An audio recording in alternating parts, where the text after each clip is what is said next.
ये क्या कह रही हो तुम?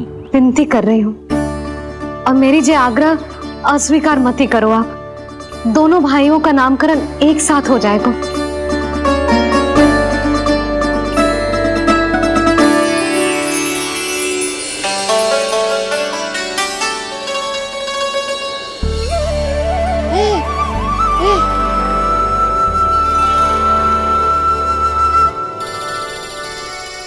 कितने प्यारे और निर्दोष बालक हैं।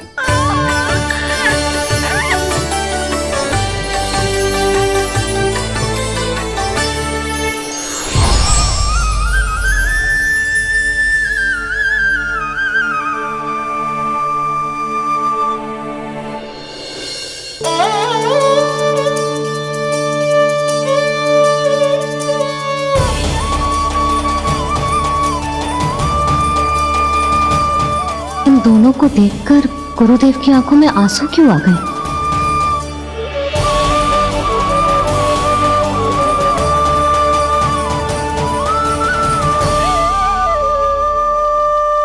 ये क्या कर रहे हैं ऋषिवर? संभालिए अपने आप को, नहीं तो मेरा रहस्य खुल जाएगा आज। अरे ऋषिवर, हाथ मत जोड़िए। इससे पहले कि गड़बड़ हो जाए, अपनी नमस्कार मुद्रा को आशीर्वाद मुद्रा में बदल दीजिए। बात को समझिए।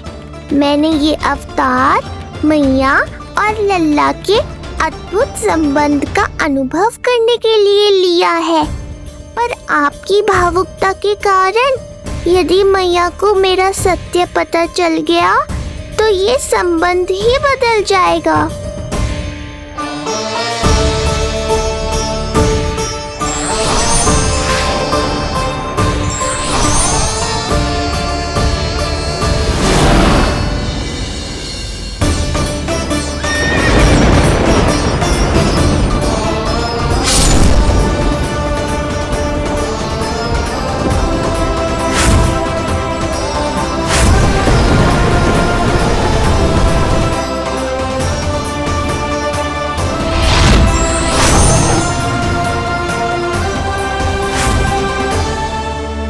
अब आप सब कुछ जान चुके हैं ऋषिवर, इसलिए अब मेरे सामने हाथ जोड़कर मेरे सत्य को उजागर मत कीजिए। अपने शिष्य वसुदेव के पुत्र के रूप में मुझे आशीर्वाद दीजिए।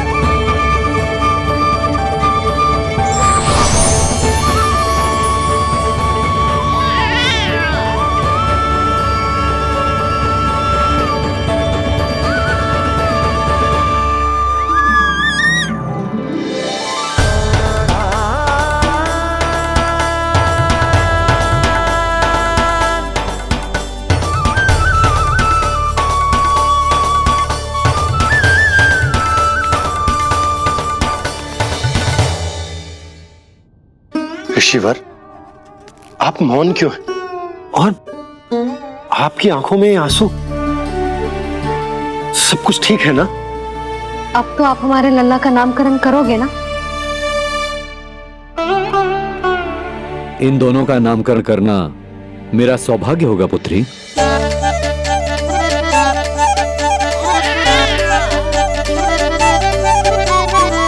परंतु ये गोपनीय रूप से करना होगा।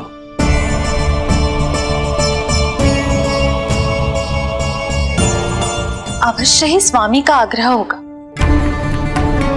ताकि कंस की बुरी दृष्टि हमारे पुत्र पर ना पड़े। ये तो बहुत महान ऋषि हैं, इन्हें कंस के अत्याचारों के बारे में अवश्य पता होगा। अपनी संतान का नामकरण संस्कार करना एक मां के लिए उत्सव से कम नहीं होता है, पर यह छुपकर करना होगा। आप दोनों को स्वीकार तो है ना? जैसी आपकी आज्ञा गुरुदेव। स्वीकार है गुरुदेव। तो फिर कहाँ करना है हमें नामकरण का प्रबंध? गुरुदेव, मंदिर सही रहेगा? उससे पवित्र स्थान तो हो ही नहीं सकता है। ऋषिवर, आप तनिक विश्राम कीजिए, हम लोग प्रबंध करते हैं। मैं कुछ समय इन बालकों के साथ व्यतीत करना चाहूंगा। ये तो इनका सौभाग्य होगा। हमें आज्ञा दीजिए।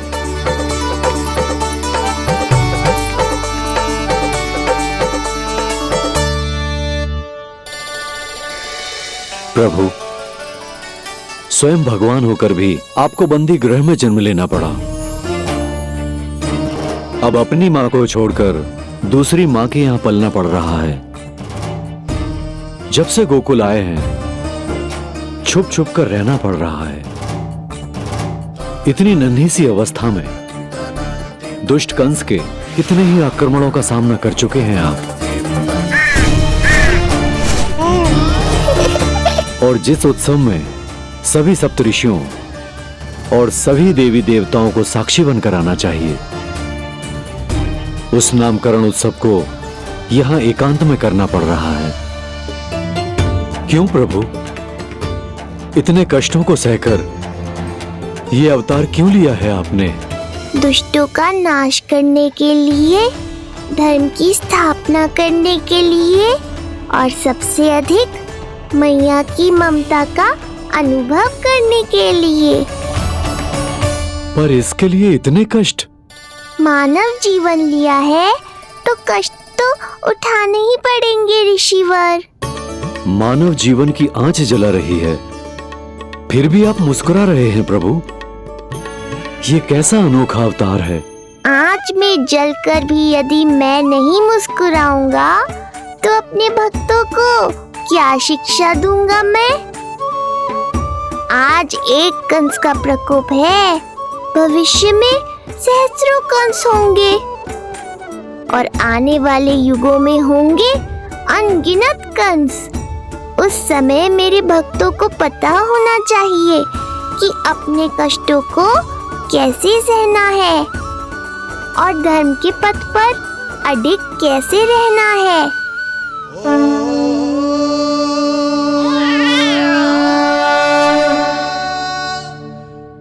आप धन्य हैं प्रभु। देखा अस्ति, जब सिंह दहाड़ता है तो वन के सभी जीव जंतु इकट्ठे हो ही जाते हैं। वो सब जो मेरा विश्वास पात्र होने का अधिकार और ये सिंहासन पाना चाहते हैं, सामने आए। बुद्धि के बिना बल अपंग होता है महाराज, और मेरे पास बुद्धि और बल दोनों हैं। आप केवल आदेश दीजिए किसका संहार करना है।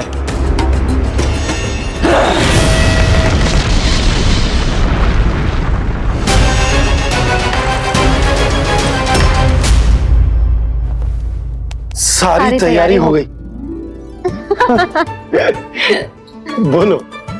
आप गुरुदेव को बुला लो, मैं रोनी जीजी और बालकों को ले आती हूँ।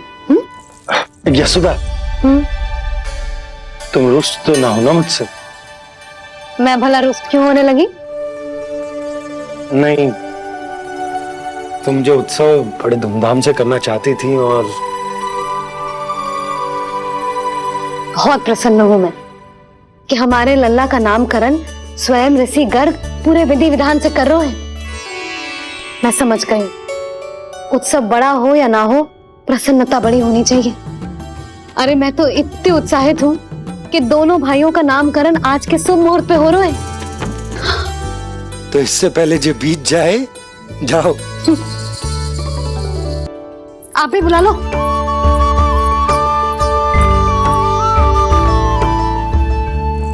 यहाँ सब के सब एक से बढ़कर एक है, तो फिर अपने कार्य के लिए किसका चुनाव सबसे पहले करूं?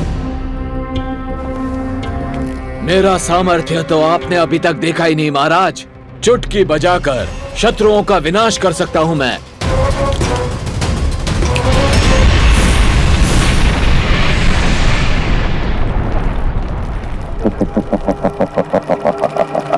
वाह! किंतु आपने तो बताया ही नहीं कि करना क्या है। वध करना है, एक नवजात बालक का वध। उसे साधारण बालक मत समझना। गोकुल में नंद के घर पल रहा वो बालक विष्णु का अवतार है।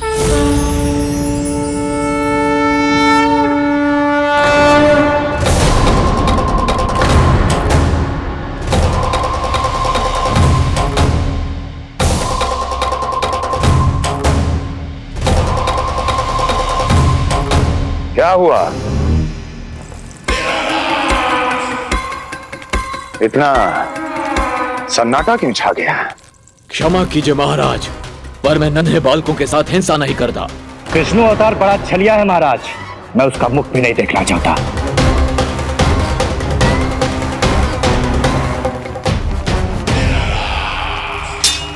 गाने दो इन्हें। वैसे भी इस सिंहासन के लिए मुझे कायरों की कोई आवश्यकता नहीं। जाने दो।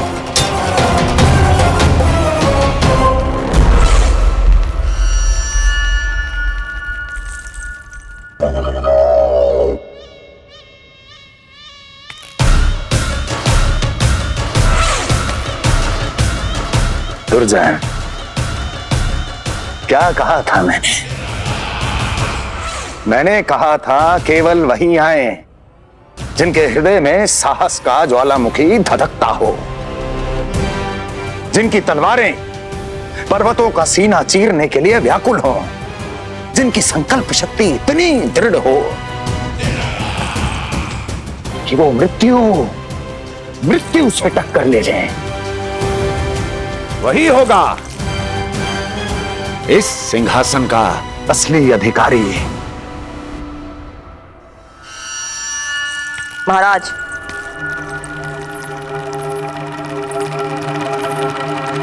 ना तो आपके दिए इस सम्मान का कोई मूल्य रह गया है और ना ही आपके भय का। अभी आपने ही कहा था ना कि जब वन में कोई सिंह दहाड़ता है तो उस वन के सभी जीव जंतु एक जगह एकत्रित हो जाते हैं, परंतु उसी वन में जब कोई बब्बर सिंह दहाड़ता है तो वही जीव जंतु भय के मारे इधर उधर भागने लगते हैं। निश्चित ही वो बालक इन सब के लिए बब्बर सिंह बन चुका है। उसका भय हमारे साम्राज्य की नींव हिला रहा है महाराज।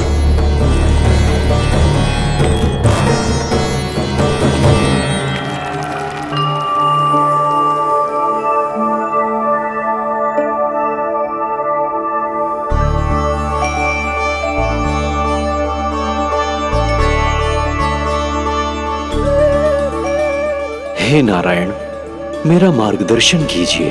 हे मां सरस्वती, मुझे आशीर्वाद दीजिए ताकि मैं दोनों बालकों के लिए सर्वोत्तम नामों का चुनाव कर पाऊं।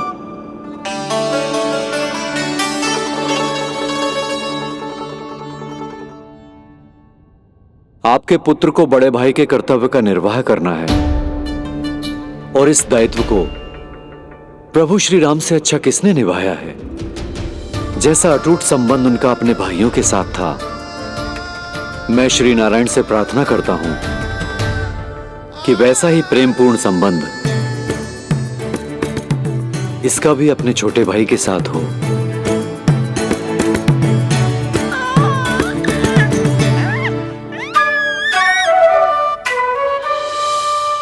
इसीलिए इसका नाम राम हो। इसीलिए इसका नाम राम, इसीलिए इसका नाम राम।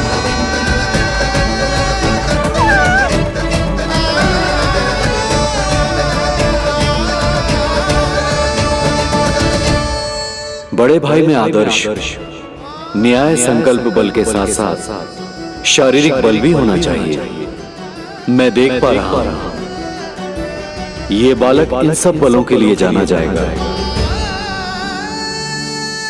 इसलिए जो नाम इसके व्यक्तित्व के लिए सबसे उचित है वो है बलराम। बलराम, बलराम।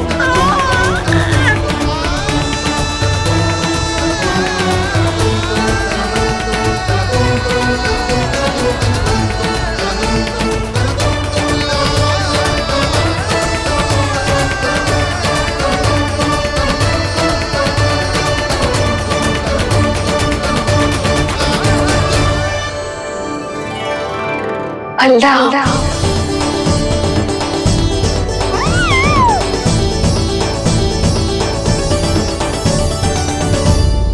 तो फिर उसका नाम बल राम रखना।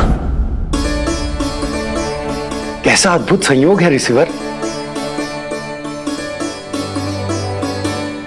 जब इसके जन्म की सूचना देने में वसुदेव भैया के पास मथुरा गया था, तब उन्होंने भी यही नाम रखा था, बलराम। ये संयोग नहीं, नारायण की इच्छा है नंदराज। बलराम से अधिक उपयुक्त नाम इस बलराम के लिए कुछ और हो ही नहीं सकता है। पर मैं तो दाऊ कहकर ही बुलाऊंगा इन्हें, बलदाऊ।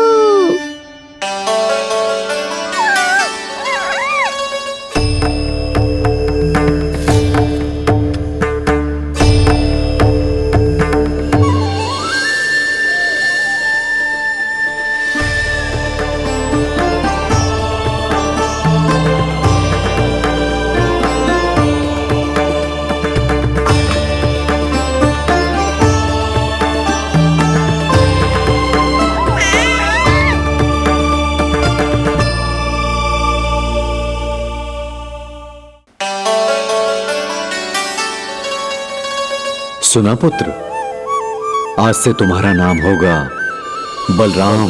बलराम बलराम।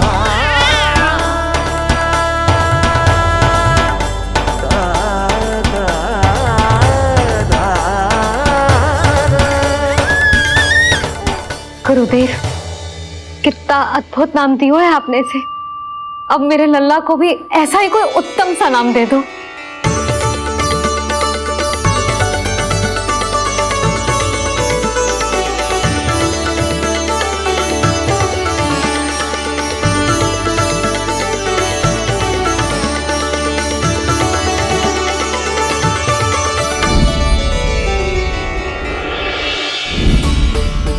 ये कठिन दायित्व आपने ही मुझे सौंपा है प्रभु, इसे निभाने की क्षमता भी आप ही दीजिए।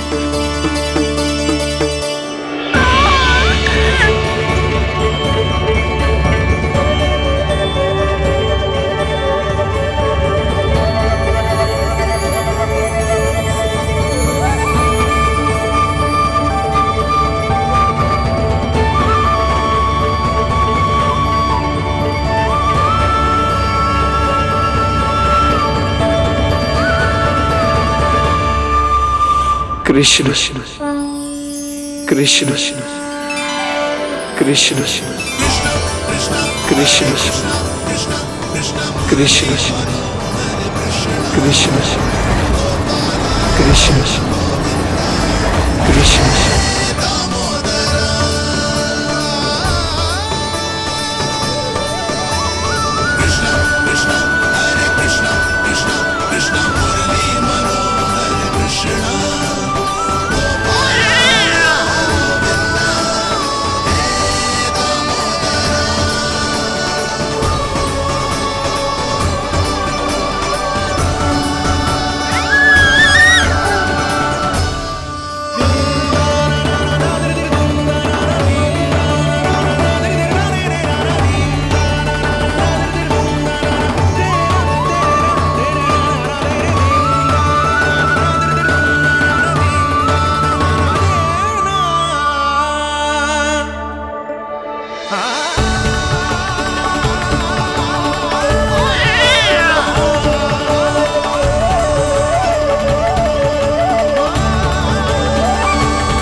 कृष्ण कोई साधारण शब्द नहीं है,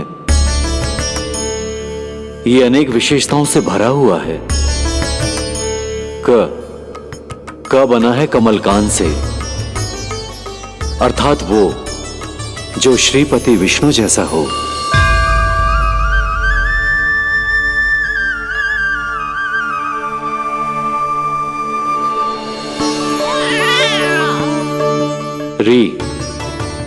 री की उत्पत्ति हुई है श्री राम से, अर्थात वो जो सबके हृदय में बस जाए। श ऐश्वर्य के स्वामी विष्णु के लिए, अर्थात वो जो समृद्धि लेकर आए।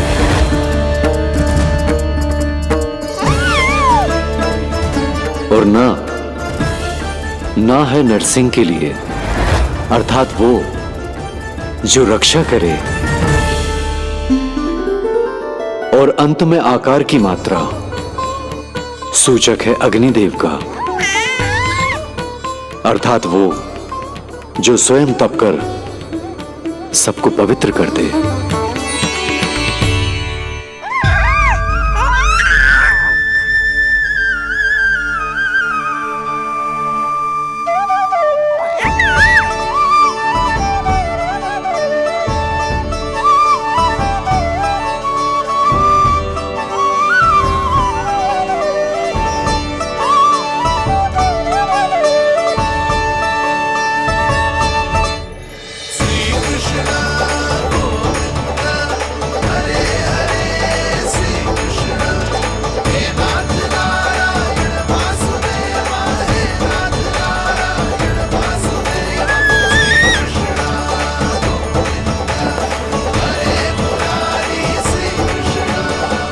आज से तुम्हें सारा संसार जिस नाम से पहचानेगा वो नाम है कृष्ण। वो नाम है कृष्ण। वो नाम है कृष्ण। वो नाम है कृष्ण। कृष्ण कृष्ण कृष्ण कृष्ण कृष्ण कृष्ण कृष्ण कृष्ण कृष्ण कृष्ण कृष्ण कृष्ण कृष्ण।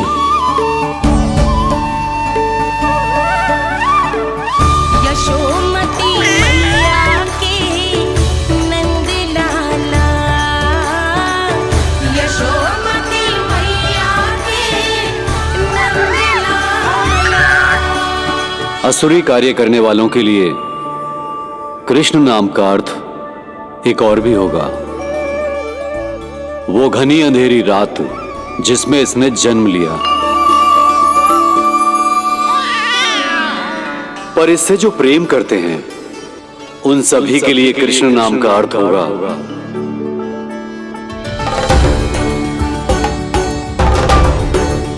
अतुलनीय सुंदरता और अथाह प्रेम।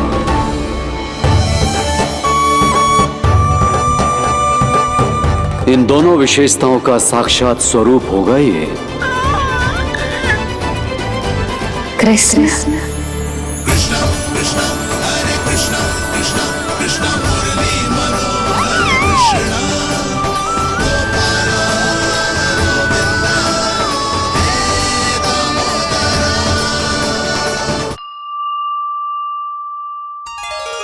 कृष्ण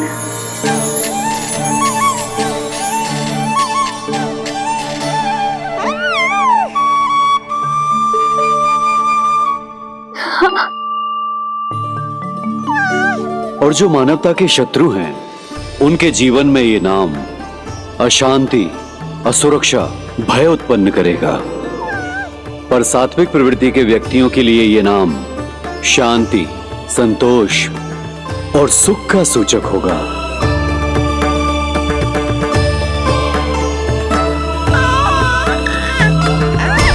कृष्ण कृष्ण कहां से आ रही है ये ध्वनियां? कृष्ण कहां से आ रही है ये ध्वनियां? कृष्ण कृष्ण स्वामी महाराज कृष्ण कृष्ण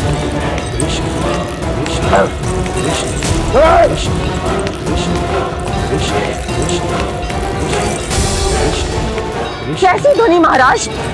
कृष्ण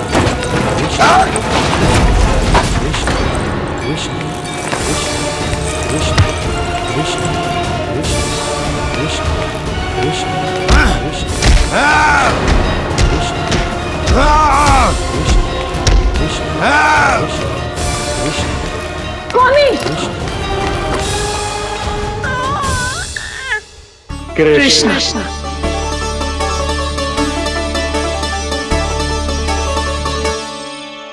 कृष्ण, जे नाम अनंत काल तक स्मरण किया जाता रहेगा, जय तेरी मैया का आशीर्वाद। संसार मुझे कृष्ण बुलाए या नीलमणि कहकर पुकारे, मैं रहूंगा तो बस यशोमती मैया का नंद लाला। यशोमती मैया के नंद लाला, यशोमती मैया के नंद लाला।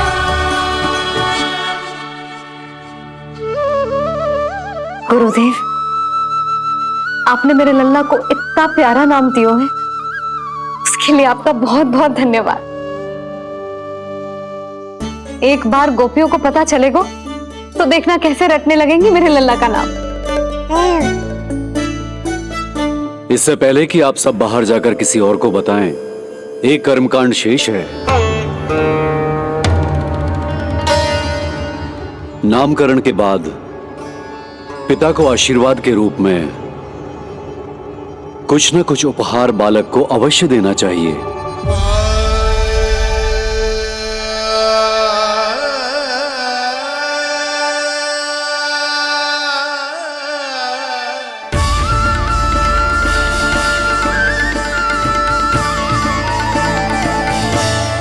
मैं क्या दूं?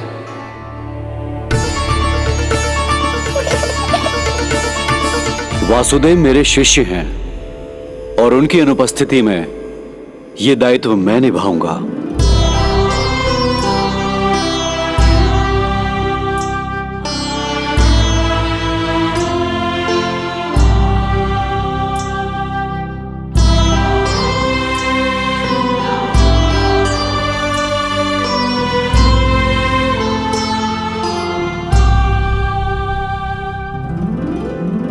इसे अपने पिता की ओर से स्वीकार करो पुत्र।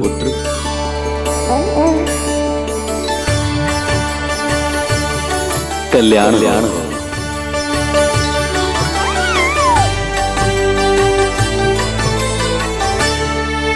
क्या दूं मैं इसे?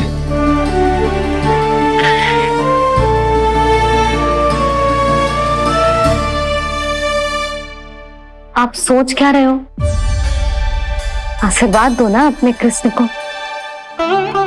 अच्छा, सोच रहा हूं कि लल्ला को क्या दूं?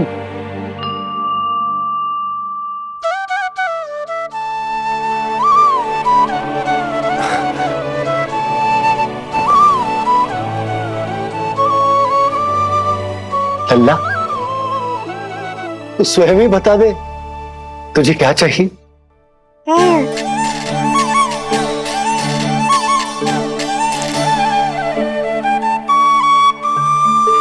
देखो जी, लल्ला ने ही आपकी उलझन समाप्त कर दी।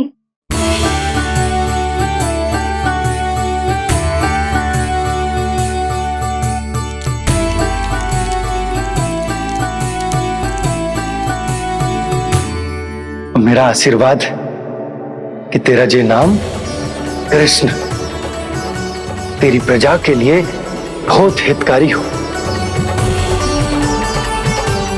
गुरुवर, आप भी इसे आशीर्वाद दें।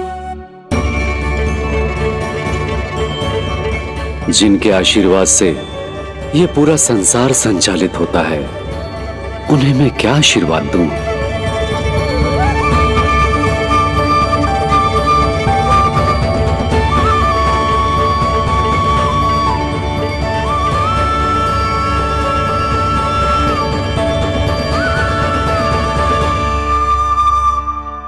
आपने तो मुझे मेरा नाम दिया है ऋषिवर।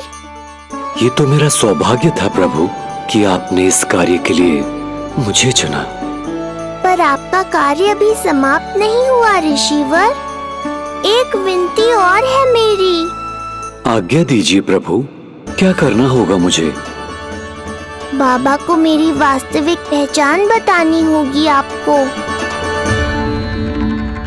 और इन्हें इस बात के लिए मनाना होगा कि ये मैया को कभी भी मेरा सत्य पता ना चलने दे। पर प्रभु, मैं ये कैसे कर पाऊंगा?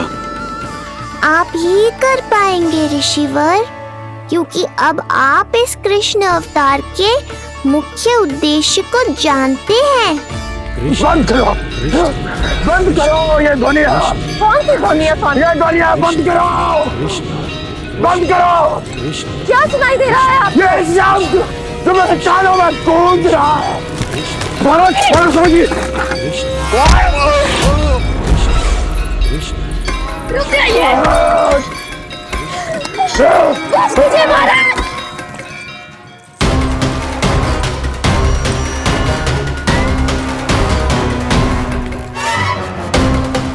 आप भूल रहे हैं कि आप मथुरा नरेश है, कंस है आप। और किसी भी व्यक्ति, वस्तु या घटना से महाराज कंस इतने व्यथित नहीं हो सकते कि वो सुदबुद्ध खो बैठे। स्वयं को संभालिए महाराज। बंद हो गई, बंद हो गई, बंद हो गया वो स्वर, बंद हो गई वो ध्वनिया। रापी,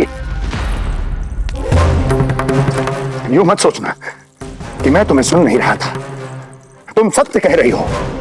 मैं कंस हूं। किसी भी व्यक्ति, वस्तु या घटना से व्यथित नहीं हो सकता। दुर्जन, जी महाराज, इस सिंहासन को पुनः स्थापित करो। यदि कोई भी योग्य इसे स्वयं सिद्ध करने नहीं आता तो मुझे पता है मुझे क्या करना है, कैसे उस दुष्ट बालक का संहार करना है। मैं भली भांति जानता हूं। ये दायित्व आपको ही निभाना होगा ऋषिवर। इससे दो लाभ होंगे। एक तो मेरे बाबा कंस के कारण होने वाली चिंता से मुक्त हो जाएंगे और आवश्यकता पड़ने पर मेरी पहचान को मैया से सुरक्षित रखने में सहायता भी करेंगे।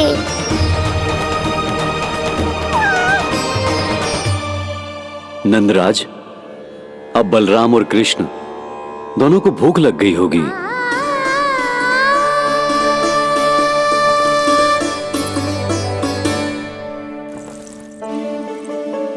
प्रणाम गुरुदेव। प्रणाम गुरुदेव।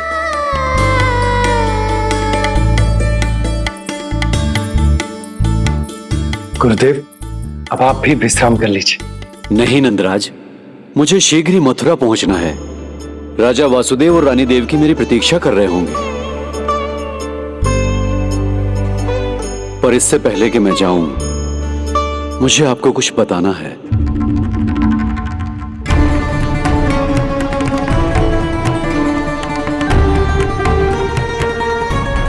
गुरुदेव, आपके ललाट पर बल पड़ गए। सब कुछ ठीक तो है ना? कहीं आप मुझे कंस के बारे में तो ना बताना चाहते? गुरुदेव, मैं जानता हूं कि कंस नवजात शिशुओं की हत्या करवा रहा है।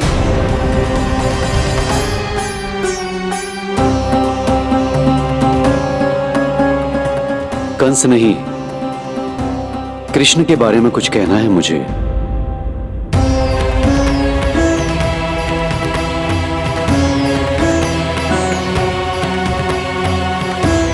बताइए गुरुवर। मैं एक ऐसा सत्य बताने जा रहा हूं नंदराज, जो है तो वरदान, पर उसे स्वीकारना आपके लिए बहुत कठिन होगा।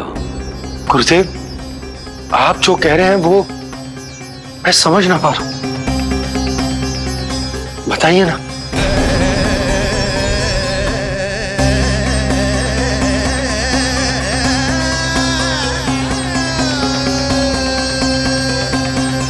बताइए ना गुरुवर।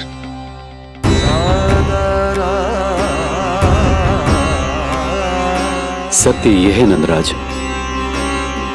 कृष्ण राजा वासुदेव के पुत्र हैं। कृष्ण राजा वासुदेव के पुत्र हैं। कृष्ण राजा वासुदेव के पुत्र हैं।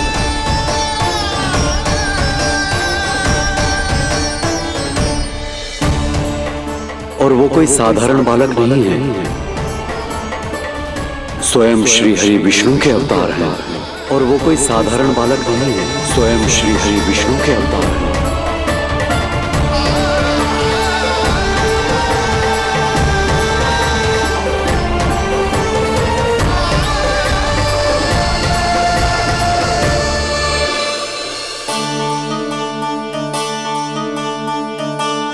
कछु विचित्र लग रहा है।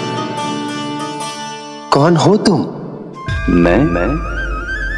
मैं हूं श्री विष्णु का अवतार। कैसे संभव है गुरुदेव? वो तो नन्हा सा बालक है।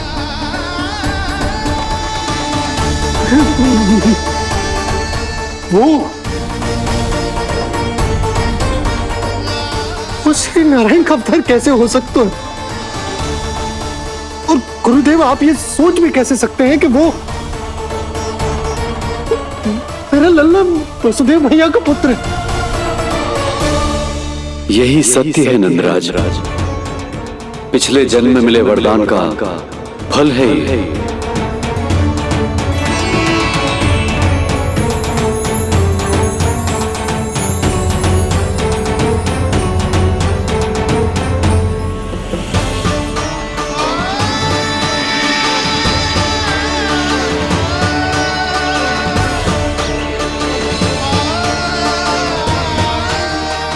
मैं आपकी संतान के रूप में अवश्य आऊंगा, किंतु उसके लिए आपको मेरे अगले अवतार के बाद एक और अवतार की प्रतीक्षा करनी होगी, क्योंकि अगले जन्म के लिए मैं पहले ही ये वरदान माता देवकी को दे चुका हूं। इस समय मैं विवश हूं, किंतु मैं आपको वचन देता हूं, आपकी संतान बनकर अवश्य आऊंगा, अवश्य आऊंगा। प्रभु, श्री हरि को अपने सामने देखकर मेरी व्याकुलता का बांध टूट गया है। 2 जन्म बहुत बड़ा समय होता है स्वामी। अपने पुत्र के रूप में हरि को गोद में खिलाने के लिए अब मैं और 2 जन्मों तक प्रतीक्षा नहीं कर सकती। धरा!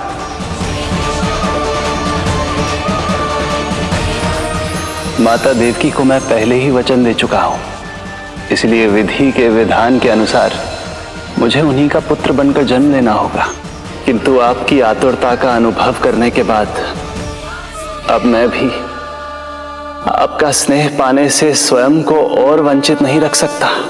ये जो भी हो रहा है प्रभु की ही लीला है। कृष्ण के जन्म के तुरंत बाद भगवान विष्णु के आदेश पर वासुदेव जी के यहां आना पड़ा और आपकी और रानी यशोदा की पुत्री को अपने पुत्र के साथ बदलना पड़ा और इस तरह कृष्ण आपके और रानी यशोदा के पुत्र बन गए।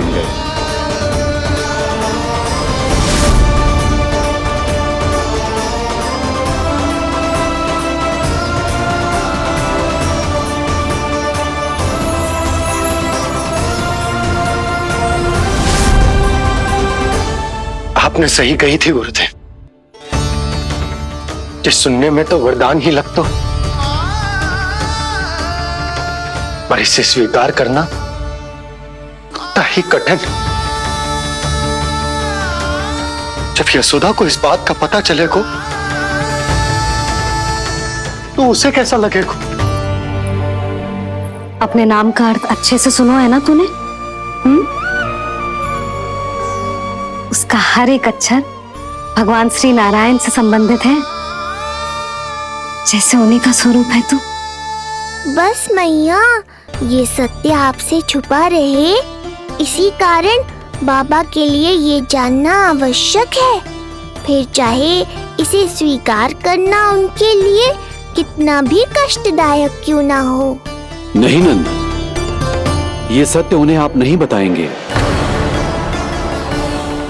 स्वयं प्रभु ने मुझसे कहा है किसी और प्राणी को इसके बारे में भनक तक नहीं लगनी चाहिए, और रानी यशोदा को तो बिल्कुल नहीं।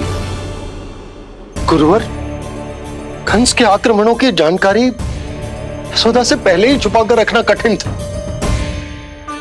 अब इतना बड़ा सत्य मैं यशोदा से कैसे छुपाऊंगा? आपको छुपाना ही होगा नंदराज, यही प्रभु की इच्छा है।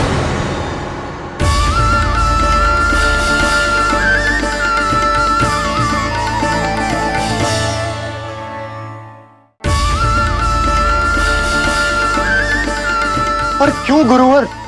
ताकि नारायण अपनी मैया की ममता का अनुभव कर पाए। यही तो उनके अवतार का मुख्य उद्देश्य है। मुख्य उद्देश्य? हाँ नंदराज, नर नारायण के अवतार में अपनी तपस्या करते समय प्रभु ने जो अनुभव किया था, उसके कारण ममता के सुख का अनुभव करने के लिए प्रभु व्याकुल हो उठे थे। ऐसा क्या हुआ था, मुझे भी बताइए। हो सकता है ये बात इस सत्य को स्वीकार करने में मेरी सहायता करे। बहुत समय पहले की बात है।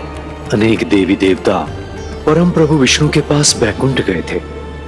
वहां प्रभु की आंखों में आंसू देखकर वो सभी स्तब्ध रह गए।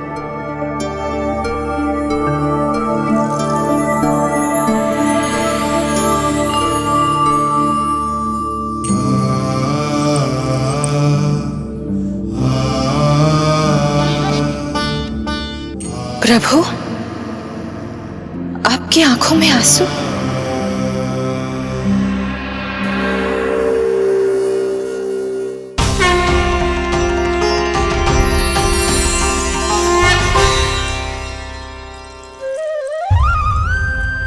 चिंता मत कीजिए, आप सब तो जानते हैं हिरण्यकश्यप को मारने के लिए मैंने नरसिंह अर्थात आधे मानव और आधे सिंह के रूप में अवतार लिया था। उस राक्षस का वध करने के बाद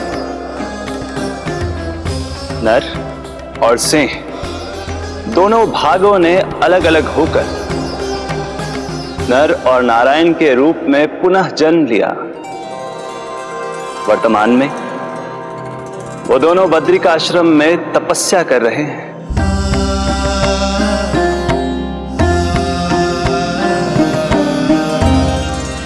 आज उन दोनों ने कुछ ऐसा देखा जिसने मुझे भी भावुक कर दिया।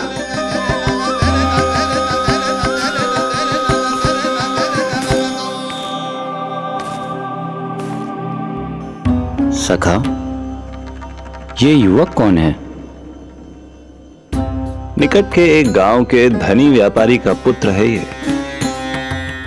प्रत्येक संध्या वन के उस पार ये अपनी प्रेयसी से मिलने जाता है और फिर रात्रि भर उस नर्तकी के साथ सहवास करने के बाद सुबह अपने निवास को लौट आता है। यदि यही इसका नित्य क्रम है तो फिर आज ये इतने तनाव में क्यों है?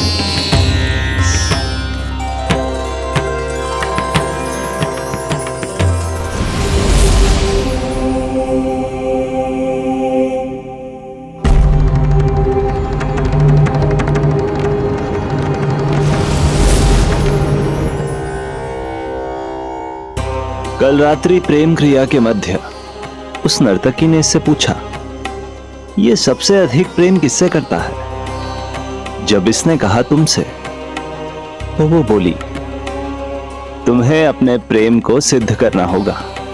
अपनी मां के हृदय को उसके तन से अलग कर मुझे सौंपना होगा। मां का हृदय?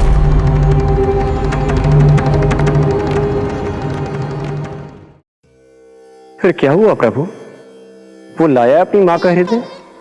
ये जिज्ञासा यक्ष प्रश्न बनकर पूरे दिन नर और नारायण के मस्तिष्क में कौंधती रही।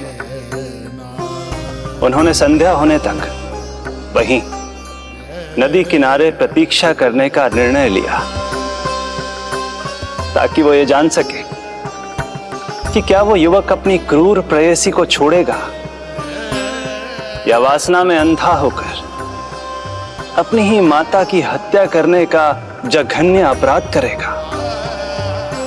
अब उसके वन पार करने का समय बीत चुका है। युवक ने विवेक का परिचय दिया है सखा। हे प्रभु, आपका कोटि कोटि धन्यवाद।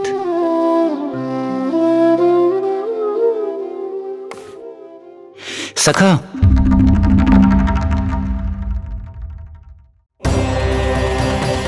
सखा मुझे बताओ, जो अकल्पनीय था कहीं वो घट तो नहीं गया?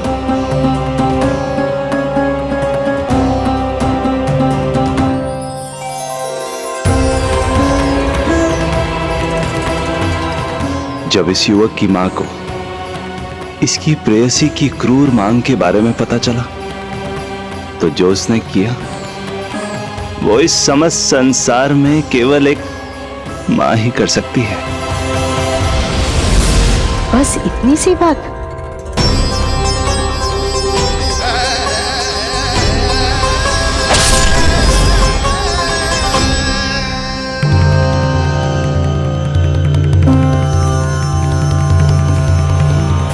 संभाल के मेरे बेटे, कहीं चोट ना लग जाए तुझे। संभाल के मेरे बेटे, कहीं चोट ना लग जाए तुझे। संभाल के मेरे बेटे, कहीं चोट ना लग जाए तुझे। ये तो उसकी मां की पुकार है। मां, मैंने क्या कर दिया मां?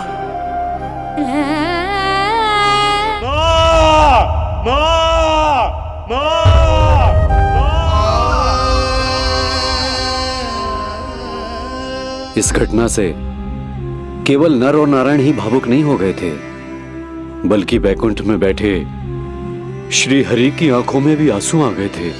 ममता के लिए तरसने लगे थे वो। इसीलिए उनके इस अवतार का मुख्य उद्देश्य है मां की ममता का अनुभव करना।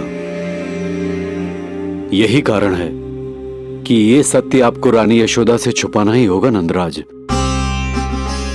नहीं तो वो कृष्ण को मां की दृष्टि से नहीं, एक भक्त की दृष्टि से देखेंगी, और प्रभु जिस आनंद के लिए इतना कष्ट उठा रहे हैं उससे ही वंचित रह जाएंगे।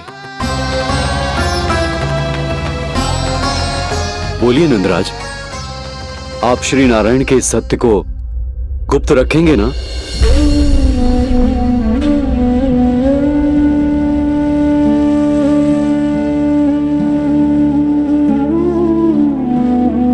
प्रभु ने मुझे कैसी दुविधा में डाल दिया है गुरु। यशोदा से तो ये सत्य मैं छुपा भी लूंगा, परंतु स्वयं से कैसे छुपाऊंगा?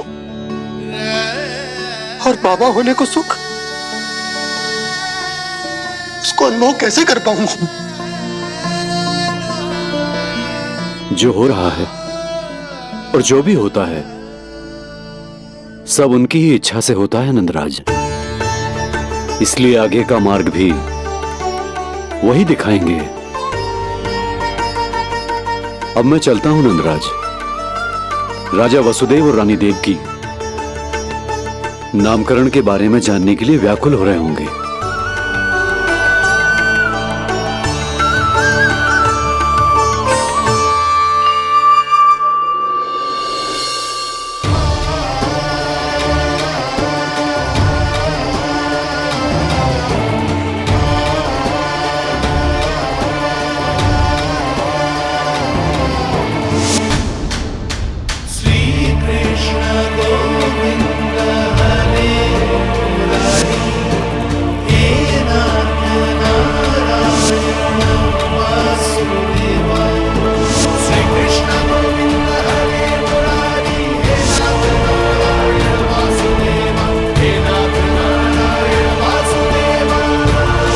सत्य यह है नंदराज, कृष्ण राजा वासुदेव के पुत्र हैं।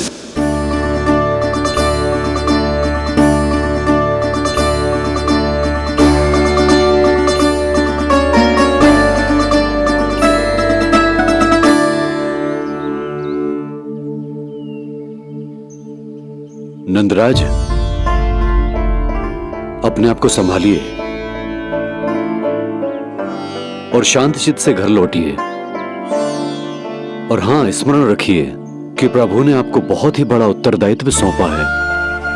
आपको उसे निभाना ही होगा।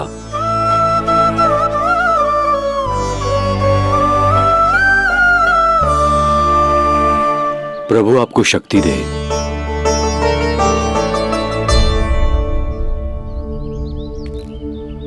आप बहुत सौभाग्यशाली हैं नंदराज। जो प्रभु आपके घर पल रहे हैं उनके बारे में सोचिए, जिनके यहां प्रभु ने जन्म लिया है। वो दोनों तो प्रभु की बाल लीलाओं से पूरी तरह से वंचित हैं।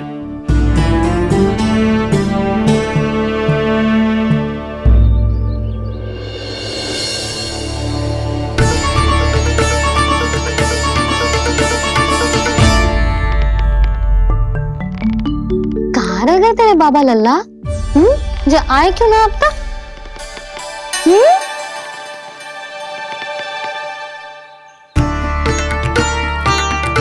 मेरा लल्ला मेरा ना है, वो तो मेरे आराध्य नारायण का अवतार, और ये बात मुझे यशोदा से छुपानी।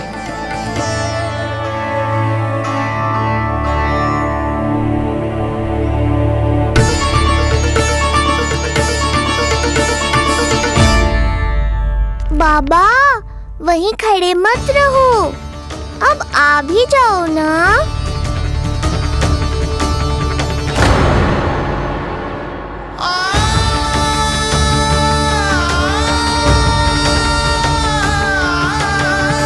एक पग भी आगे बढ़ाने का साहस ना हो रो मेरा।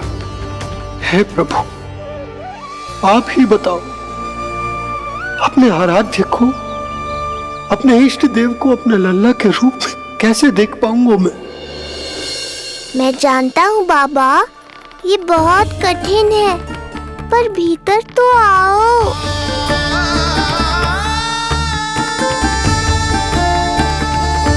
अब आ भी जाओ बाबा, ऐसे बाहर कब तक खड़े रहोगे आप?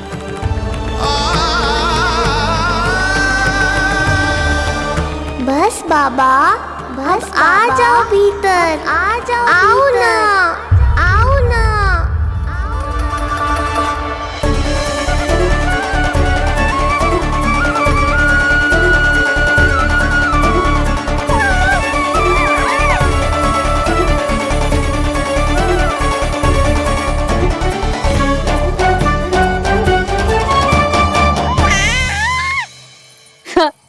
समझो? जब तू इधर उधर भाग रहा होगा तो तुझे बुलाने के लिए मैं तुझे ऐसे पुकारूंगी, कृष्ण।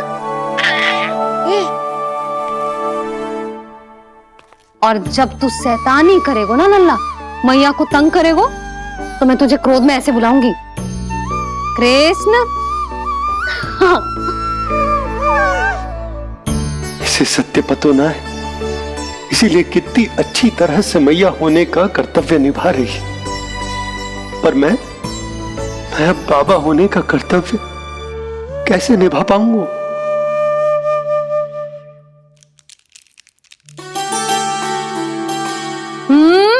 सावधान। इतनी अच्छी लगी तुझे बाबा की दीजे माला, कि मुंह में ले लियो तूने? मुंह में लेने की वस्तु ना है लल्ला। जैसे यशोदा आपको एक मैया की तरह सीख दे रही, मैं आपको बाबा की तरह शिक्षा कैसे दे पाऊंगा प्रभु?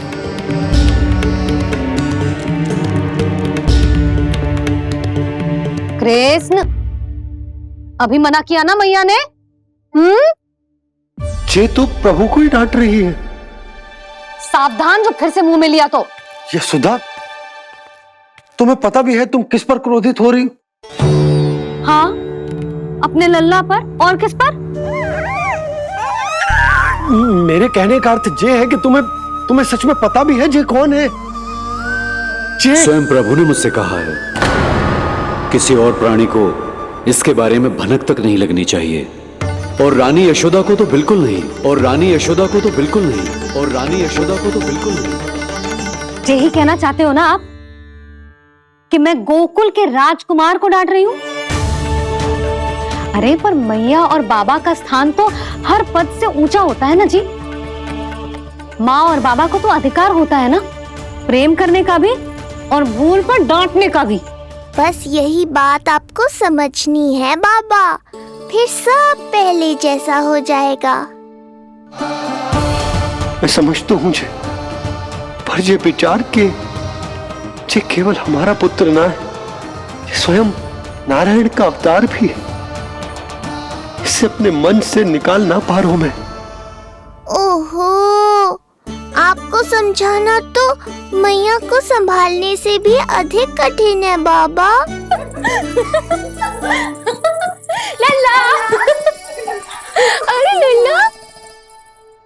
जशोदा जी, आपने हमें नामकरण के लिए ना बुलायो।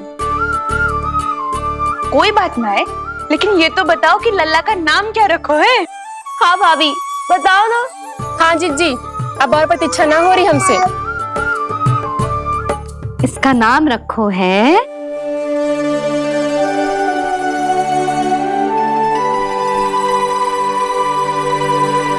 कृष्ण। कृष्ण? बहुत प्यारा नाम है, लेकिन थोड़ा कठिन है। मैं तो इसे किशन बुलाऊंगी। सही कहो, मैं भी इसे प्रेम से किशन ही कहूंगी। क्यों किशन? मेरे लिए तो जे किसना है।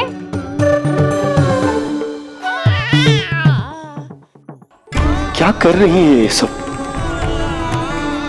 बाबा, इन सब के लिए मैं केवल कृष्ण हूँ, भगवान नहीं।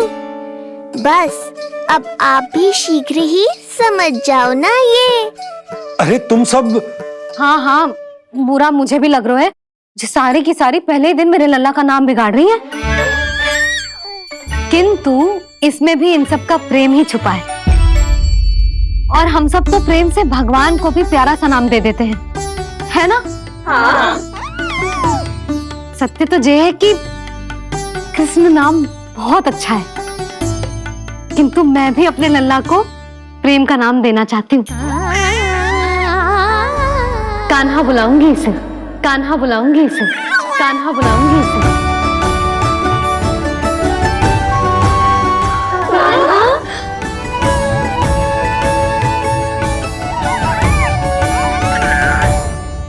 कान्हा,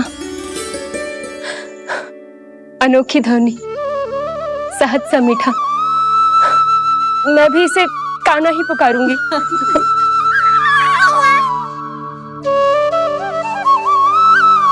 आप भी बुलाओ ना इसे। आप एक बार बुलाकर तो देखो, झट से पलट कर देखेगा आपको जी हमारा नटखट कान्हा। प्रभु, ये सब आपका सत्य ना जानती, पर मैं जानता हूं।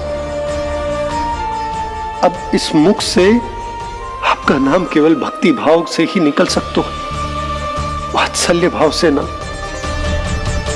जी की लल्ला का भी तो नामकरण हुआ था ना अपने लल्ला के साथ। हाँ भाभी, क्या नाम रखा गया है इसका? हाँ, बताओ ना। हाँ भाभी, बोलो ना, बोलो ना, बताओ ना जीजी। ना, देखो, एक मैया से उसके लल्ला का नया नाम बताने का आनंद मैं ना छीन सकती। यदि तुम सबको कान्हा के दाऊ का नाम जानना है, तो चलो सबके सब रोहिणी जीजी के पास। हाँ, सही कहो, सही कहो। मैं अभी आई। हाँ,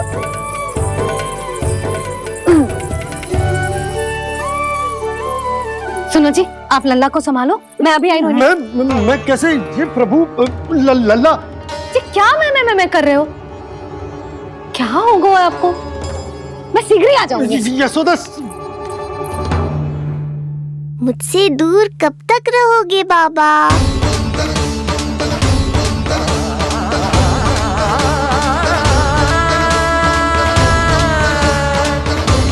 एक बार मेरी ओर देखो तो सही।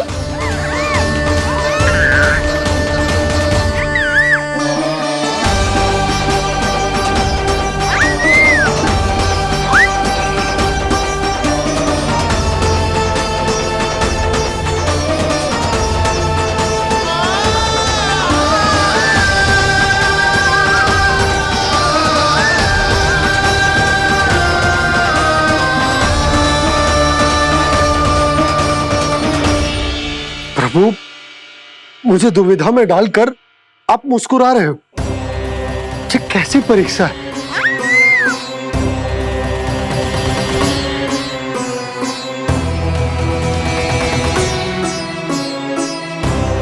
ये क्या कर रहे हैं आप? पिता का स्थान पुत्र के चरणों में नहीं होता, पुत्र के सिर के ऊपर होता है उनका हाथ, उनका वरदहस्त। प्रभु, आप चाहते हो कि मैं आपका सत्य यशोदा को ना बताऊं। यशोदा चाहती है कि मैं आपको लल्ला की तरह अपने गोद में उठाकर आपसे बातें करूं।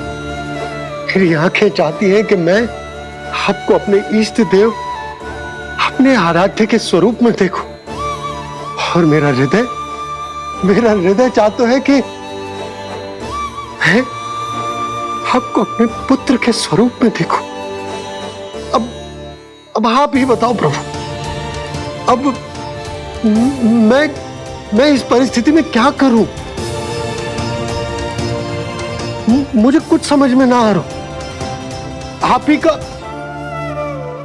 ही का आसरा है प्रभु,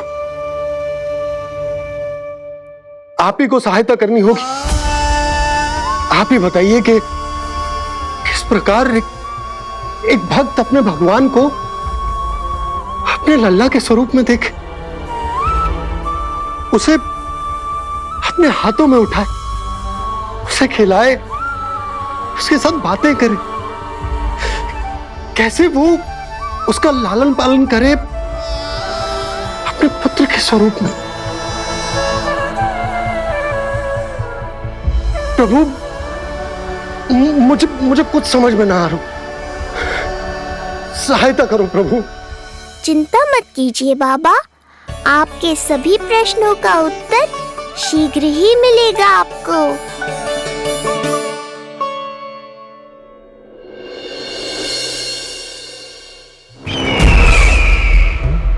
ऋषि गर्ग पधारे हैं महाराज।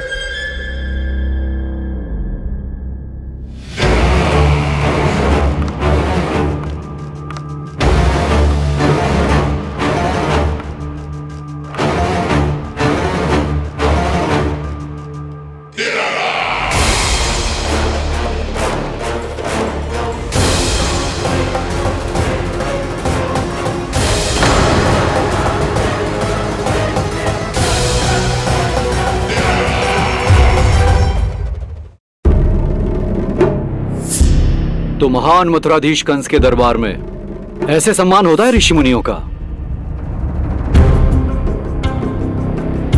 नहीं ऋषिवर, ये तो केवल एक उदाहरण है कि कैसे एक विष्णु भक्त का सम्मान नहीं किया जाना चाहिए। तब तो अच्छा ही है।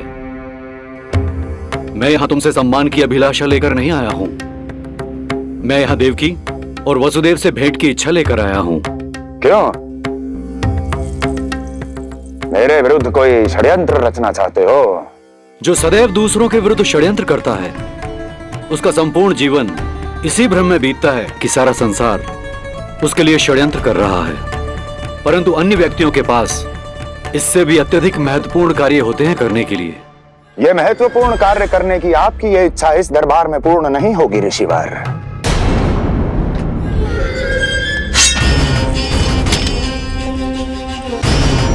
मैं आपको उन दोनों से भेंट करने की आज्ञा नहीं दूंगा। कैसे रोकोगे मुझे? कैसे? बड़ा ही विचित्र प्रश्न है, किंतु इसका उत्तर बड़ा ही सरल है ऋषिवर। जानते हैं मेरे दिन का आरंभ कैसे होता है? किसी ना किसी का संहार करके। और यदि एक संहार और हो जाएगा तो मुझे क्या अंतर पड़ेगा? स्वयं से एक प्रश्न पूछो कंस। स्वयं से एक प्रश्न पूछो कंस। मेरा संहार करने के लिए, मेरा संहार जिस संकल्प शक्ति की आवश्यकता है, संकल्प शक्ति की आवश्यकता वो है तुम मैं, वो है तुम मैं। कर पाओगे मेरा संहार? जिस संकल्प शक्ति की आवश्यकता है, जिस संकल्प शक्ति की आवश्यकता वो है तुम मैं। कर पाओगे मेरा संहार?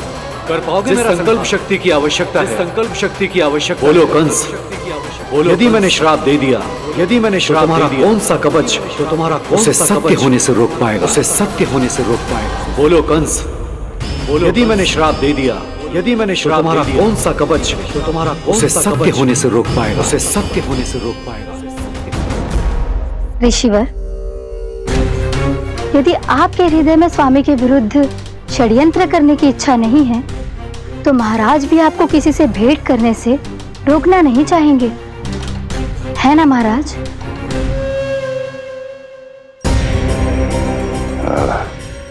हाँ, आप उन दोनों से भेंट कर सकते हैं।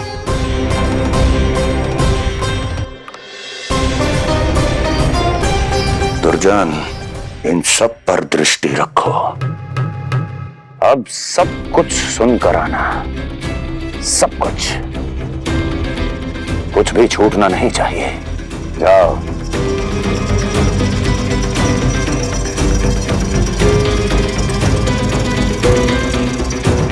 लगता है प्राप्ति राजकार्य सीख रही है मुझसे।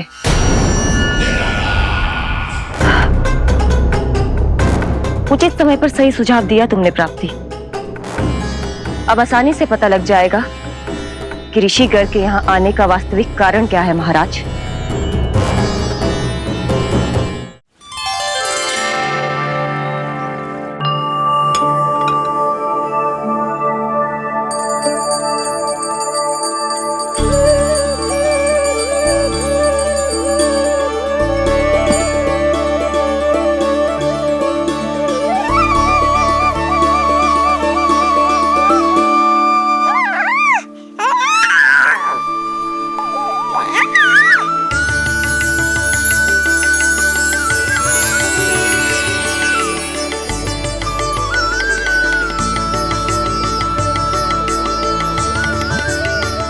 स्वयं नारायण मेरे घर में है तो ये फूल उनके चरणों में क्यों चढ़ा रहा हूं?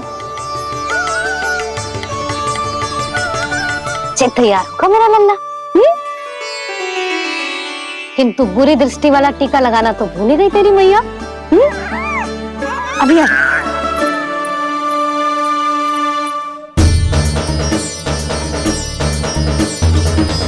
ओहो, नहीं नहीं बाबा, ये मत करो। मैया आ रही है, उन्हें पता चल जाएगा।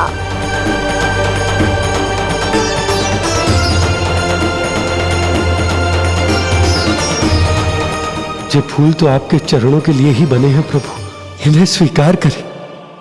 बाबा, ये सत्य मैंने आपको अपना साथ देने के लिए बताया था, अपने आप को फंसाने के लिए थोड़ी ना।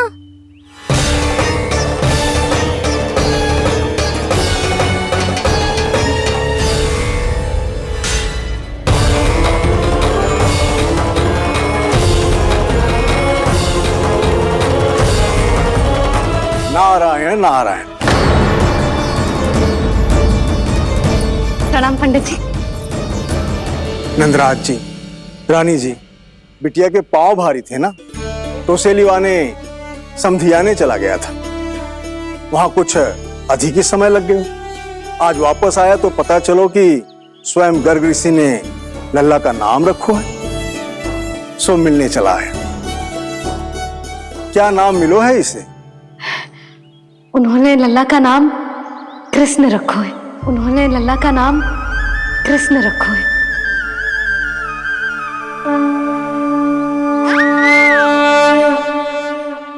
कृष्ण। आहा, उत्तम, अति उत्तम, बहुत मधुर नाम है। ऐसा लगता है जैसे आप स्वयं श्री नारायण का नाम ले रहे हैं।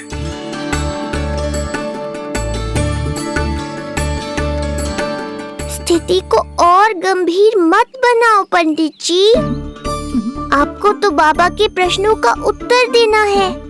एक बार मेरी ओर देख लो, आपको स्वयं ही पता चल जाएगा कि आपको इस समस्या को कैसे सुलझाना है।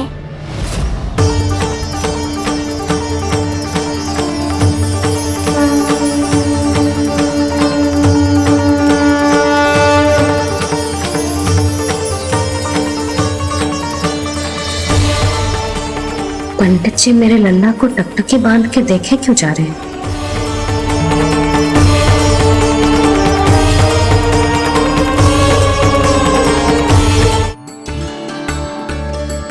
स्थिति को और गंभीर मत बनाओ पंडित जी। आपको तो बाबा के प्रश्नों का उत्तर देना है। एक बार मेरी ओर देख लो, आपको स्वयं ही पता चल जाएगा कि आपको इस समस्या को कैसे सुलझाना है।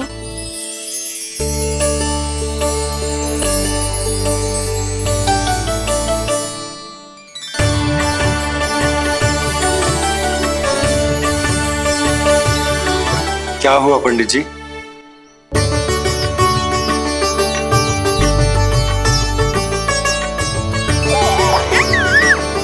बधाई हो लल्ला, इतना प्यारा नाम मिलो है तुम्हें। नंदराज जी, जब भी मैं लल्ला को देखता हूं तो मुझे भगवान श्री राम की झलक दिखाई देती है। क्यों ना दिखाई देगी, उन्हीं के तो अगले अवतार हैं ये। कभी कभी तो मन में विचार आता है कि एक वो भी समय था जब भगवान इस धरती पर अवतार लेते थे और हम मानव के बीच में घूमते फिरते खाते पीते थे और अपनी लीला दिखाते थे। मुझे तो लगता है पंडित जी कि कितने भाग्यवान थे महाराज जनक और महारानी सुनैना। उन्होंने माता सीता को जन्म न दियो और महारानी कैकई जिन्होंने प्रभु राम को जन्म न दियो, फिर भी उनके पालन पोषण का सौभाग्य प्राप्त हुआ उन्हें। कल्पना करो पंडित जी, कितने पुण्य अर्जित किए होंगे उन्होंने पिछले जन्म में, कितनी तपस्या की होगी कि जिनकी गोद में सारा संसार है वो श्री नारायण और माता लक्ष्मी उनकी गोद में खेले।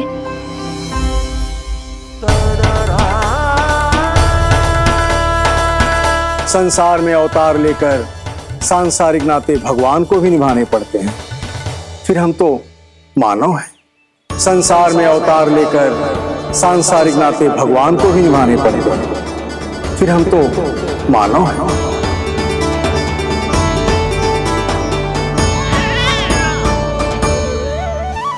जो हो रहा है और जो भी होता है सब उनकी ही इच्छा से होता है नंदराज, इसलिए आगे का मार्ग भी वही दिखाएंगे। तो आपने मुझे मेरे प्रश्नों के उत्तर दिला ही दिए।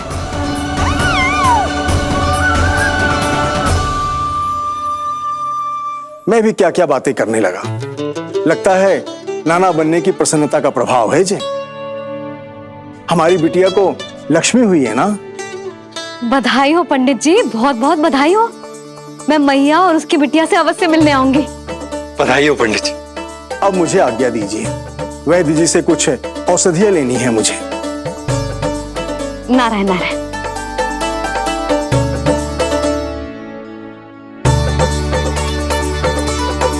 आजा लल्ला, आजा।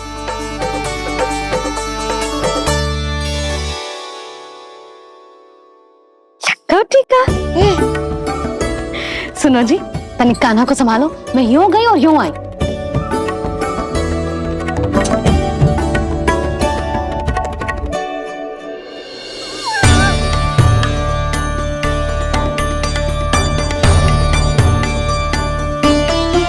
क्या हुआ? मैं देख रही हूं नामकरण के बाद से एक बार भी आपने कान्हा को गोद में ना लिया है। सब ठीक है ना? हाँ, सब ठीक है। अब सब ठीक। लो मेरा लल्ला।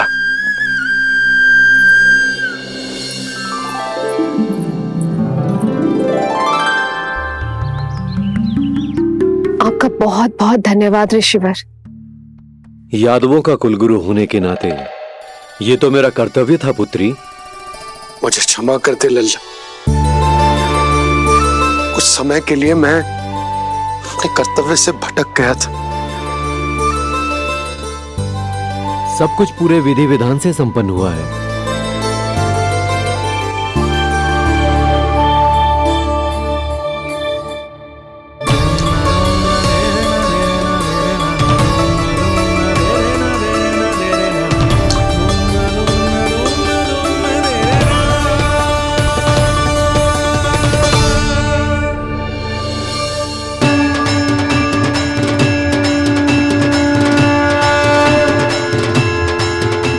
जो नाम मैंने दिया है,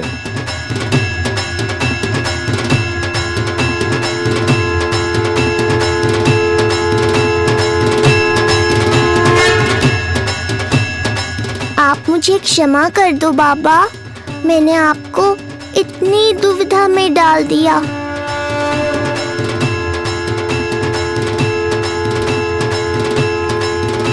और इस तरह नंद को सब कुछ पता चल गया। आप दोनों चिंता मत करिए, सब ठीक है। अब मैं आपके 6 पुत्रों का श्राद्ध कर्म करूंगा।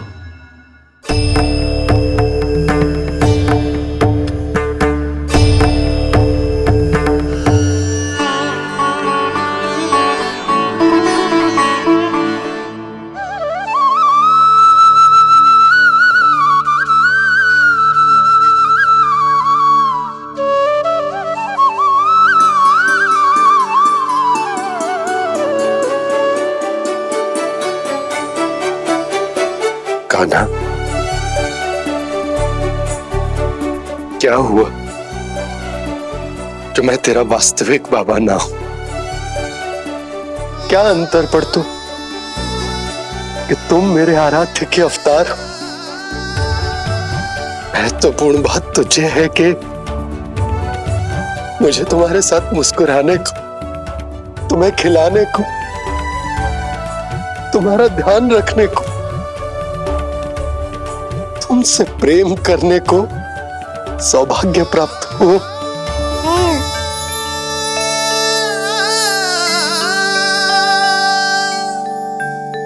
बाबा, सत्य जानने के बाद अब आपको केवल प्रेम ही नहीं करना है, मुझे डांटना भी है जब मुझसे कोई भूल हो जाए या मैं कोई शरारत करूं।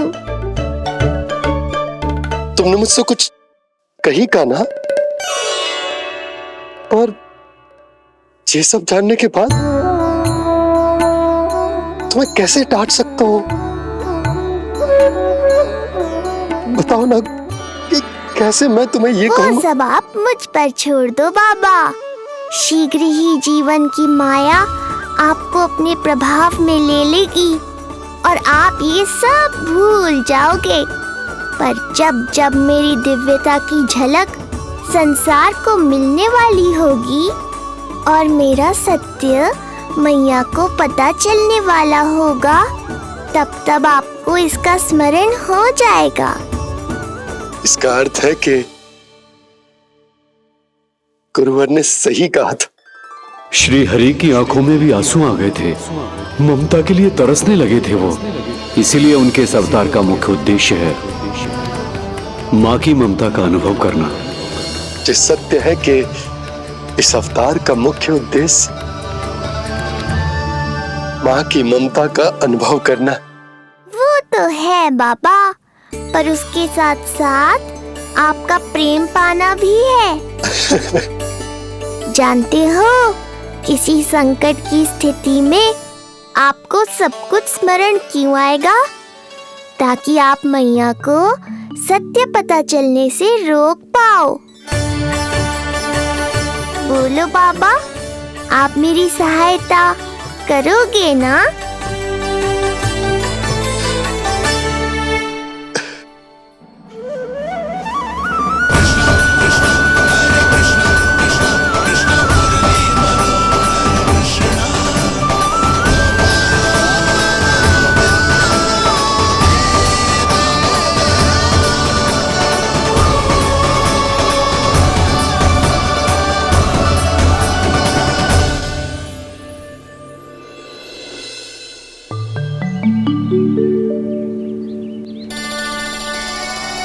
अब तो मेरा कान्हा बैठना सीख गया।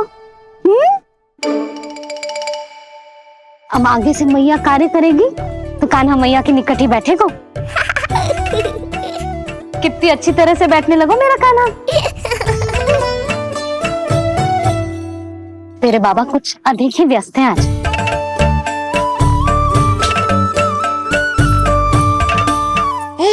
और अब आप भी व्यस्त हो गई, तो मेरे साथ खेलेगा कौन?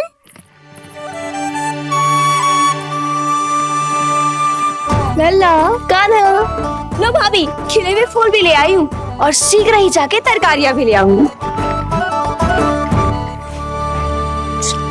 अच्छा हुआ जानकी आ गई, अब यही खेलेगी मेरे साथ। अरे जे क्या, फिर से बाहर निकाल रहे हो? बस बस कान्हा, अब खेल में मत लगा मुझे, बहुत सारे कार्य पड़े हैं करने को। ये भी कार्य करने चली गई, अब मैं क्या करूं?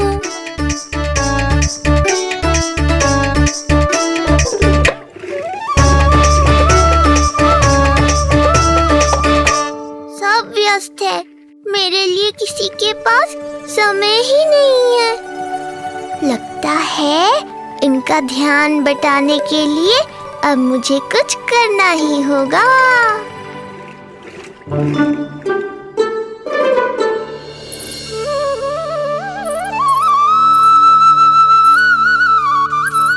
नंद जी,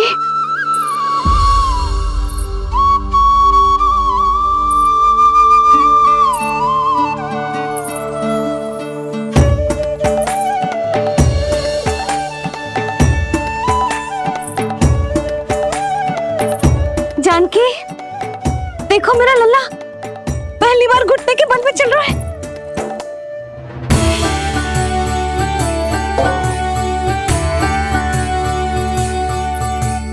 बहुत बढ़िया कान्हा, बहुत बढ़िया। बस यही तो चाहिए था। आजा कान्हा, आजा इधर आ, मैया के पास आ। कान्हा, आजा अपने बाबा के पास, आजा।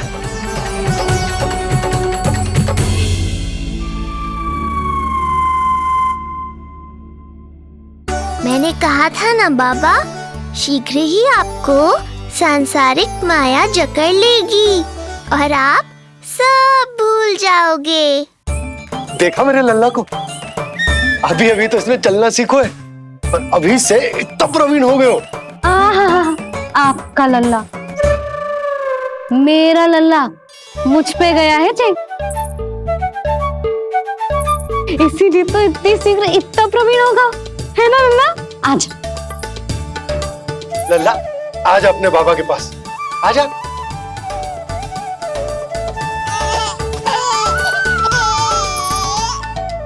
भ्रमित कर दियो आपने इसे, कितने चाव से अपनी मैया की ओर आ रहा था।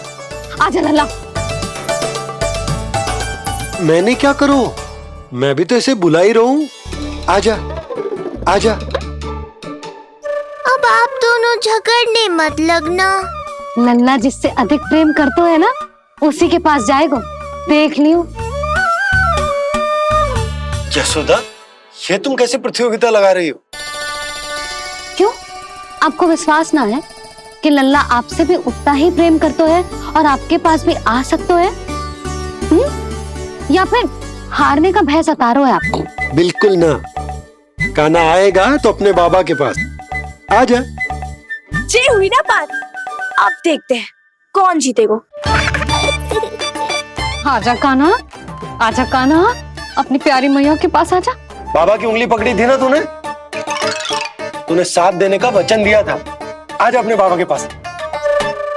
अरे ये कैसे धर्म संकट में डाल रहे हो आप दोनों मुझे?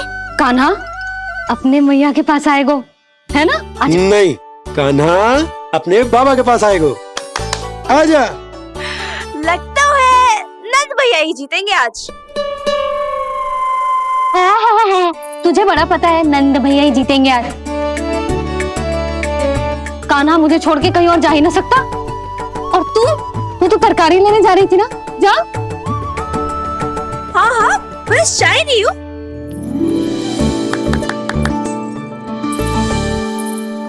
लल्ला देख, मेरे पास आएगा तो माखन मिलेगा, बहुत अच्छा माखन मिलेगा।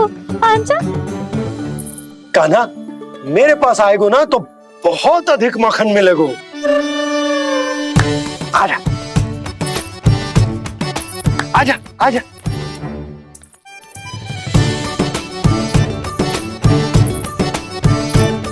कान्हा आ जाओ।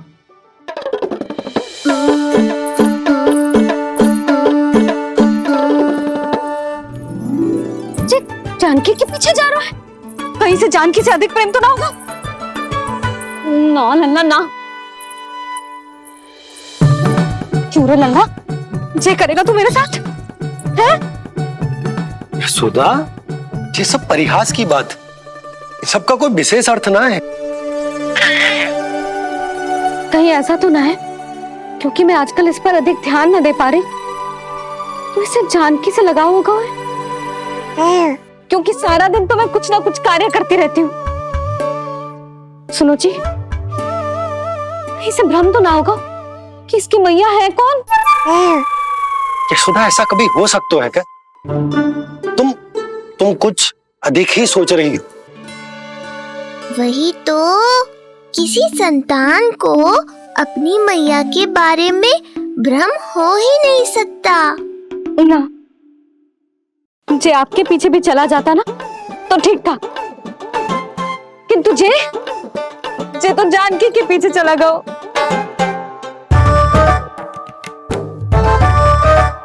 आप मुस्कुरा क्यों रहे हो? हाँ बोलो ना, ये संभव है क्या? लो, तुम्हारी इस प्रतियोगिता के चक्कर में मैं तो भूल ही गया कि उपनंद भैया को लेन देन बताना है। वो मेरी प्रतीक्षा कर रहे होंगे। मैं चलता हूँ। अरे किंतु मैंने जो पूछा वो तो बताया ही ना आपने। एक बार तुम्ही ने कही थी कि मैया अपने लल्ला के मन की बात उसके बिना कहे जान लेती, तो पूछ लो अपने कान्हा से।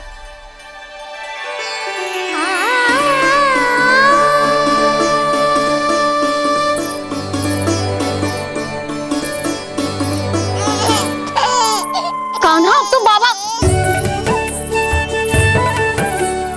चल।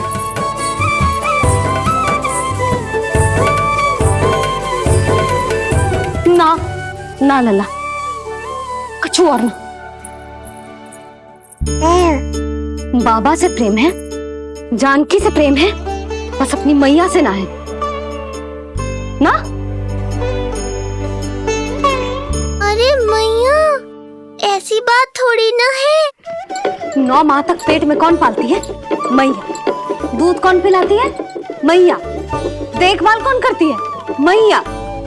बस उसी मैया से प्रेम ना है, से सभी से प्रेम है तुझे। तो ठीक है फिर, अब बात भी उन्हीं से करियो।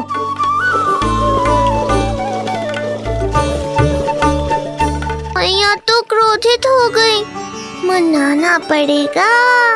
ना, दोस्त मेरा ही है, मुझे किसी से कछु अपेक्षा ही ना करनी चाहिए।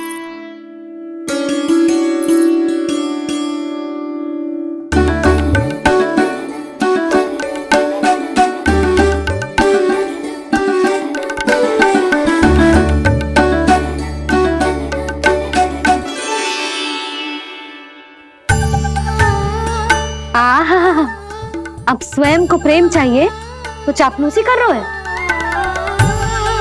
छोड़।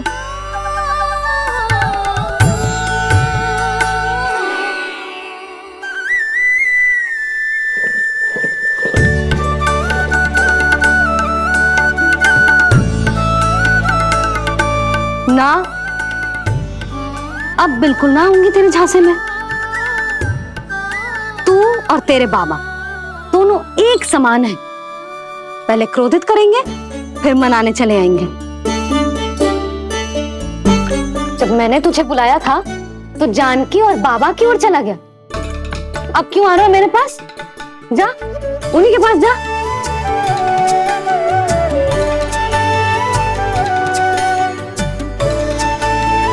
देख लल्ला, अब अपनी जो प्यारी सी मुस्कुराहट दिखा के ना मुझे मनाने का प्रयास मत ही कर।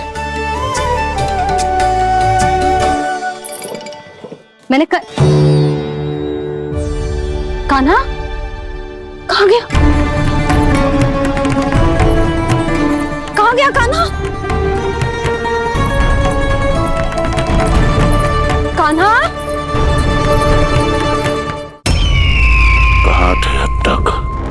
पहले ही क्यों नहीं बताया कि ऋषि गर्ग की क्या योजना है? बताओ,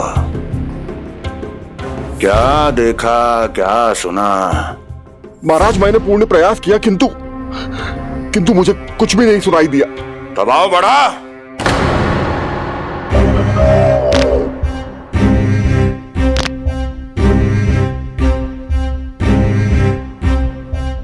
अब ये सुना या ये भी सुनाई नहीं दिया? महाराज मुझे क्षमा करें महाराज, मैंने सुनने की बहुत चेष्टा की किंतु मुझे कुछ भी नहीं सुनाई दिया। महाराज मेरा विश्वास करें।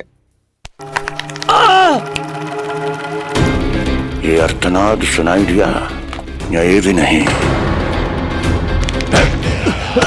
महाराज मुझे क्षमा करें महाराज। उत्तर दो, अब सुनाई दिया? तो फिर वहां क्यों नहीं सुनाई दिया? मुझे क्षमा करें महाराज, आरंभ से अंत तक मैं वहीं था किंतु मैं कुछ भी नहीं सुन पाया महाराज, क्योंकि कारण नहीं, परिणाम चाहिए मुझे। परिणाम। लल्ला?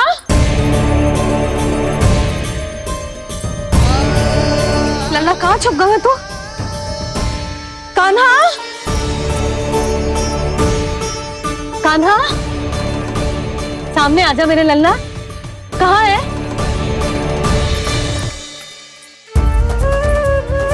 कान्हा?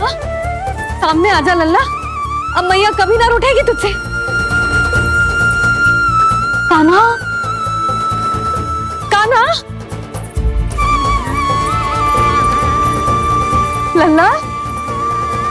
लल्ला?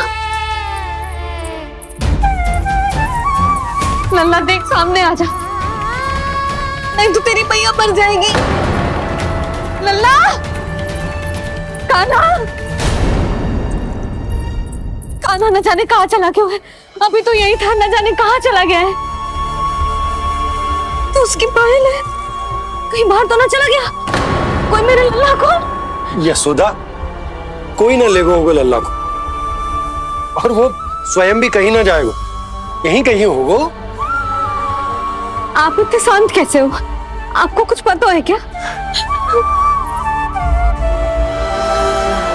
ये क्या है? एक पायल अभी भी उसके पैर में है, और है तो अपनी मैया का ही लल्ला, एक जगह टिकेगा ना हो, इसीलिए कह रहा हूँ कि मैं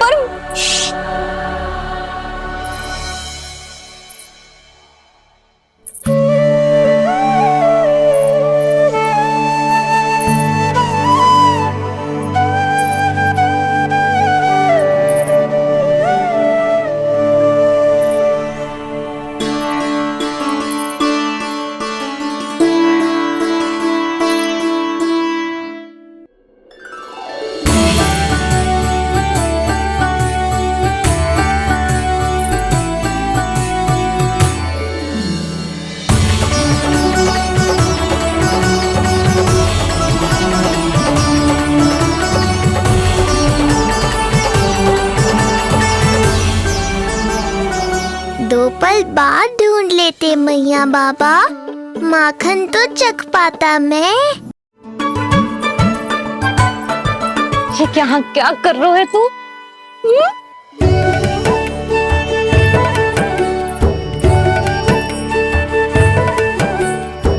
आज ही घुटने के बल चलना सीखो है और आज ही अपनी मैया को दौड़ा दियो तूने।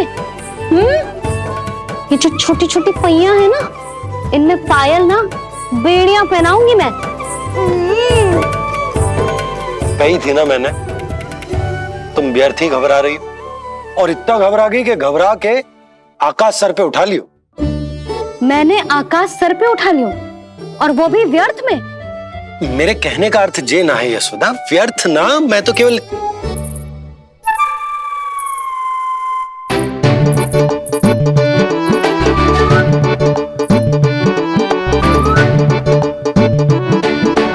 इसका अर्थ ये है कि कान्हा जानकी के पीछे ना जा रहा था, जब आप भी बाहर जा रहे थे तो जे आपका पीछा ना कर रहा था।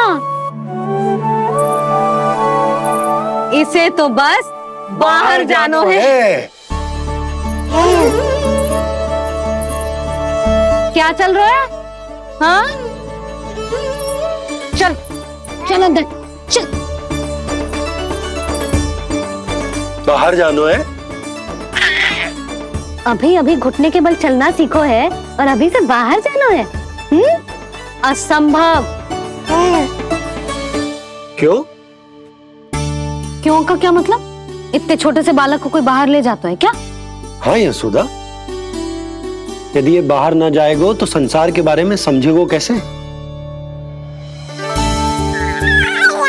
सुनो, इसका निष्क्रमण संस्कार भी आज ही करा देते, सीधा इसे मंदिर लेकर जाते। ना ना, इतनी शीघ्रता की कोई आवश्यकता ना है। जे देखो देखो बाहर कितनी धूप है। धूप कहाँ है यशोदा? बादल है बाहर तो। हाँ तो वर्षा हो गई तो मेरा काना भीग जाएगा, उसका स्वास्थ्य बिगड़ जाएगा ना। बहाने क्यों बना रही हो यशोदा? तुम भी जानती हो कि ये वर्षा वाले बादल ना है, और कब तक इसे भीतर रखोगी? तुम भी इसके साथ वही कर रही हो जो रोहिणी भाभी ने इसके बलदाऊ के साथ किया। मैया मान जाओ ना। और उस दिन तो तुम रोहिणी भाभी को इतना अच्छे से समझा रही थी, आज तुम्हें क्या होगा? अभी तो इसने घुटने के बल चलना सीखो है यशोदा।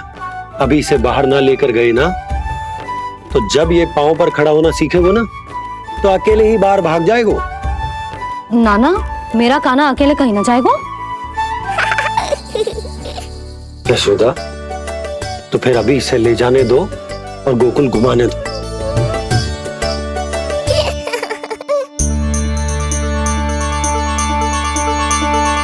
देखा लल्ला, आज्ञा मिल गई।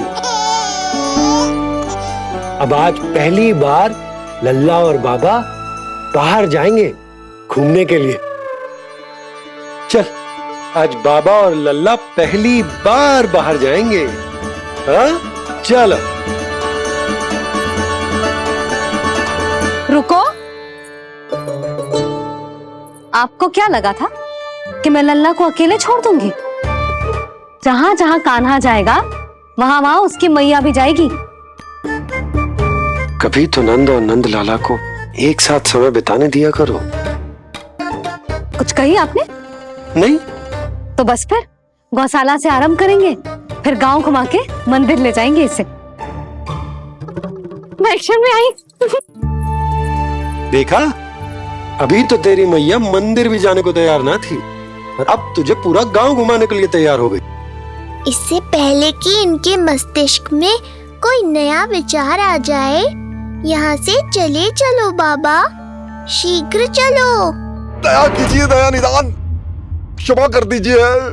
कितनी बार तुझे गर्ग ऋषि के आश्रम भेजा, तू वहाँ कुछ नहीं सुन पाया। गर्ग ऋषि यहाँ आया, तू यहाँ कुछ नहीं सुन पाया। जब तू कोई कार्य करने योग्य ही नहीं तो फिर तेरा क्या? स्मरण करें महाराज, स्मरण करें कि आपको भी एक नाम बार बार सुनाई देता था।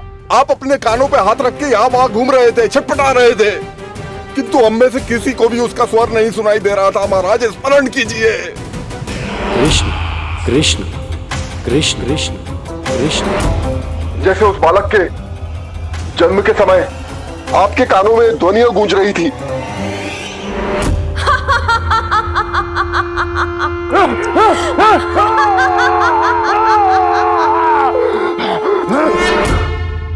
लेकिन हमें वो नहीं सुनाई दिया। ठीक उसी तरह महाराज, उस समय मेरे कानों में भी एक शंखनाद गूंज रहा था, और उसकी ध्वनि ने मुझे कुछ भी नहीं सुनने दिया। महाराज, और मुझे लगता है कि ये सब उसी विष्णु की कोई माया है, या फिर श्राद्ध के नाम पर ये सब मिलकर कोई योजना बना रहे हैं। महाराज, इस निर्दोष को मारने से क्या होगा? मैंने तो आपसे पहले ही कहा था कि उन दोनों को महल से बाहर मत जाने दीजिए।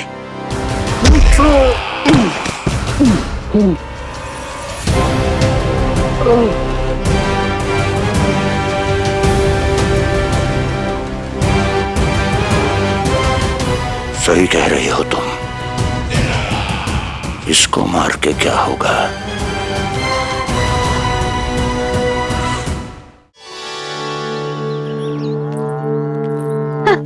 कान्हा, ये देख, ये है रामू, तेरा भैया।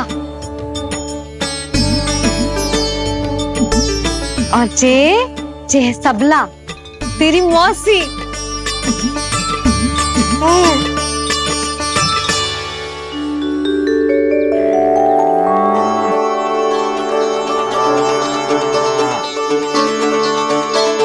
देखो जी, कान्हा को देख के सबला की भी ममता उमड़ आई। सुनो, पूरा गांव घुमानो है, उसके पहले ही मेरे कान्हा की बुरी दृष्टि उतार लेते हैं, नहीं? अच्छा। हे गौ माता, आज तुम्हारा भतीजा पहली बार घर से बाहर निकल रहा है, इसे सबकी बुरी दृष्टि से बचाइयो।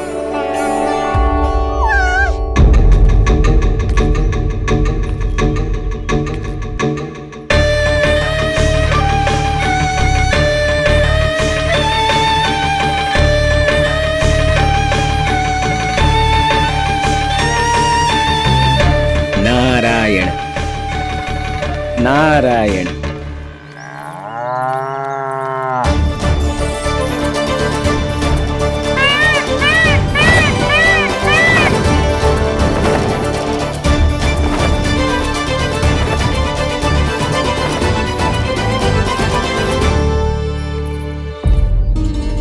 देखा प्रभु, लोग आपके चपलासुर का कितना सम्मान करते हैं, पर आपके दरबार में मुझे आपका चापलूस कह के ही पुकारते हैं प्रभु कंस।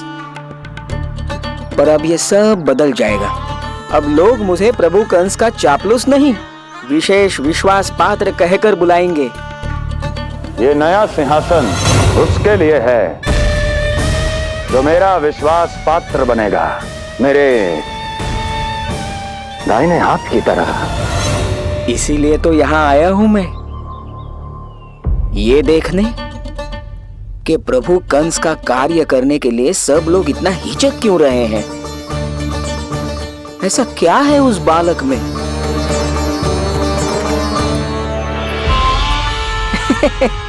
नारायण।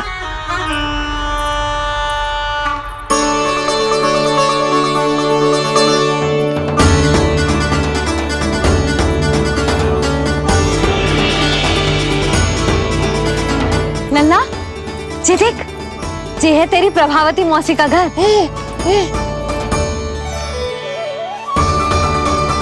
और वो देख, वो रहा तेरे दाऊ का घर। देख क्या रहे, तेरे दाऊ भी चल रहे हैं हमारे साथ। ये वही है क्या जो चपलासुर से विशेष विश्वास पात्र श्री चपलासुर जी बनने तक की यात्रा में मेरी सहायता करेगा? ताऊ, ताऊ देखो, कान्हा आयो है। कान्हा,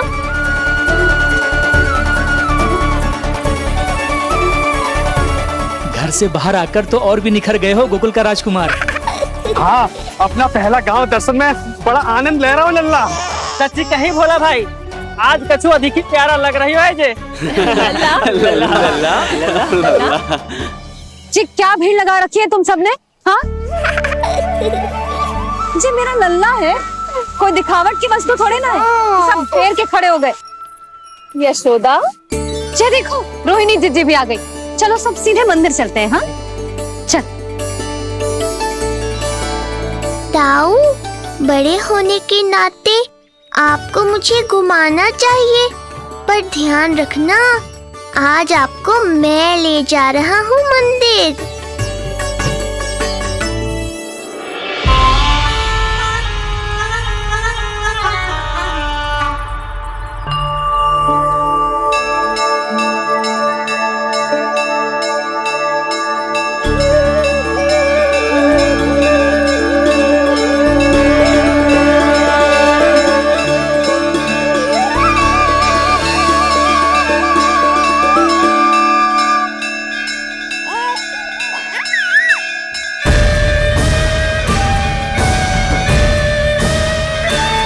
ये कैसे संभव है?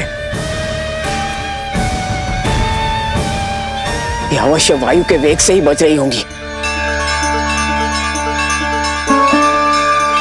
प्रणाम। आशीर्वाद।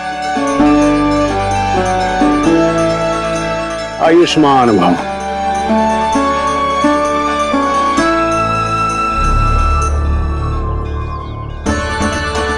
अरे जशोदा जी, कान्हा को पहली बार मंदिर लेके आई हो ना? बहुत ही अच्छे समय पे आई हो। देसी घी का हलवा बनाया मैंने प्रसाद में। इतनी अच्छी सुगंध, हलवा तो स्वादिष्ट लग रहा है। चलो, कुछ तो अच्छा किया सुलक्षणा चाची ने।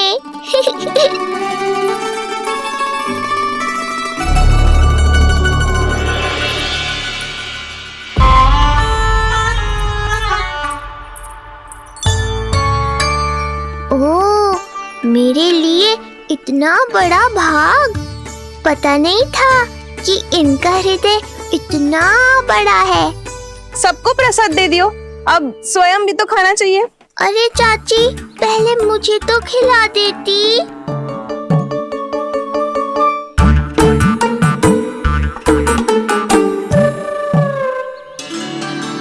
अरे, मैं तो कान्हा को देना भूल ही गई। हाँ? चलो, विलंब से ही सही, मेरा स्मरण तो हुआ आपको।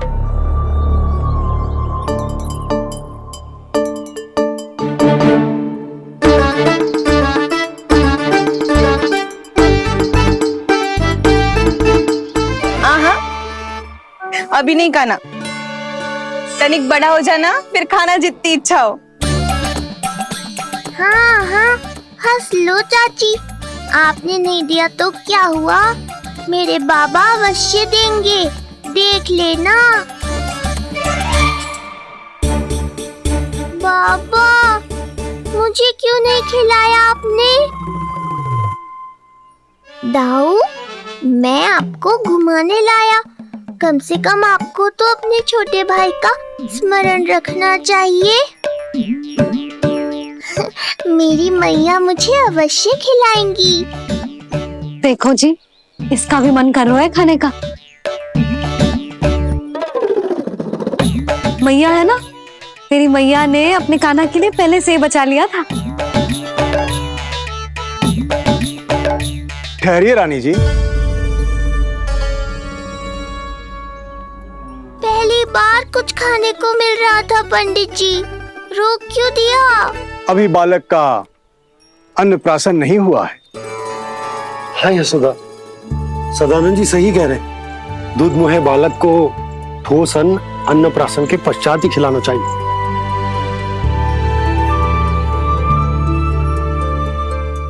ना लल्ला, तू बस अन्नप्राशन तक रुक जा, उसके बाद तू जो कहेगो ना, तेरी मैया खिलाएगी तुझे।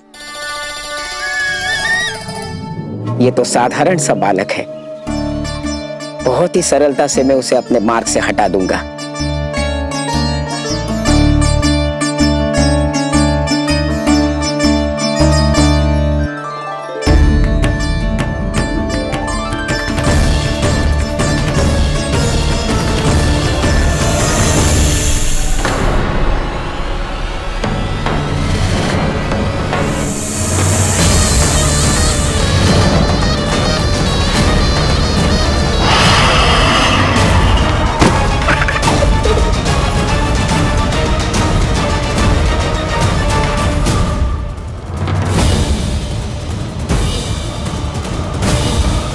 ये क्या था? मेरे दाऊ शेषनाग के अवतार हैं चपलासुर। इनके रहते तुम मुझे हानि पहुंचाने का विचार भी मन में लाओगे तो ऐसा ही होगा तुम्हारे साथ।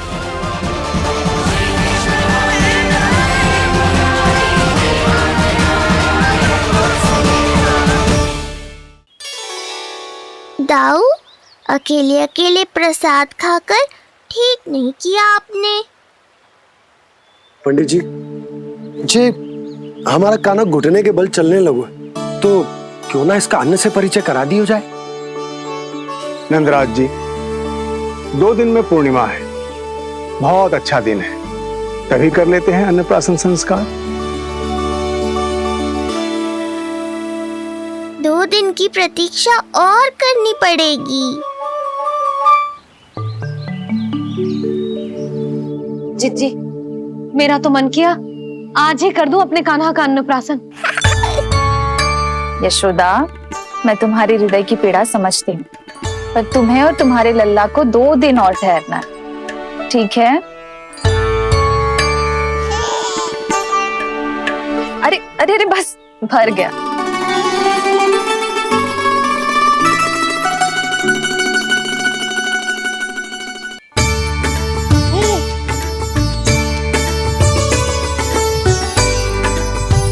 लो जिज्जी।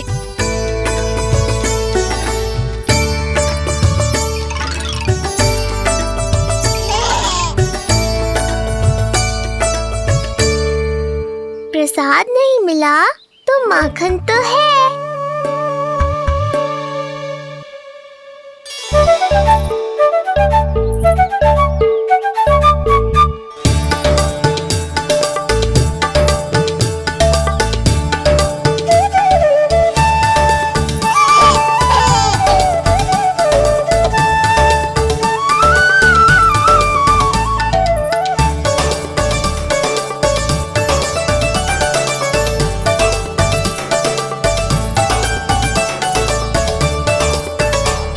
इस तरह के और भी एपिसोड देखने के लिए हमारे चैनल को सब्सक्राइब करें और बेल आइकन दबाना ना भूलें।